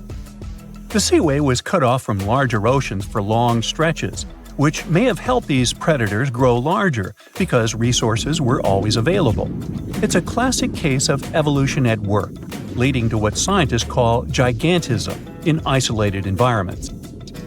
But all that water didn't just disappear with no trace. Under the sands of the Sahara, scientists have discovered a massive ancient lake which they're calling a mega lake. Makes sense. This lake formed around 250,000 years ago when the Nile River flooded the eastern Sahara. At its biggest, this lake covered over 42,000 square miles. It's about half as big as Kansas. They also found evidence of a smaller lake, 93 miles west of the Nile, at a slightly lower level and covering 18,600 square miles. All of this adds to growing evidence that once, North Africa had many lakes that might have created migration routes, helping early humans move across the continent. Now, in the Sahara, you can find not only fossils of bizarre animals. In May 2020, some weird rocks with greenish crystals were discovered in a sandy region in southern Algeria's Sahara Desert. When scientists checked them out, they found out these rocks weren't from Earth. They were actually pieces of a meteorite called Erg-Chek 002. This meteorite is super old, like the oldest volcanic rock ever found. It melted ages ago in the fiery heart of an ancient protoplanet that no longer exists.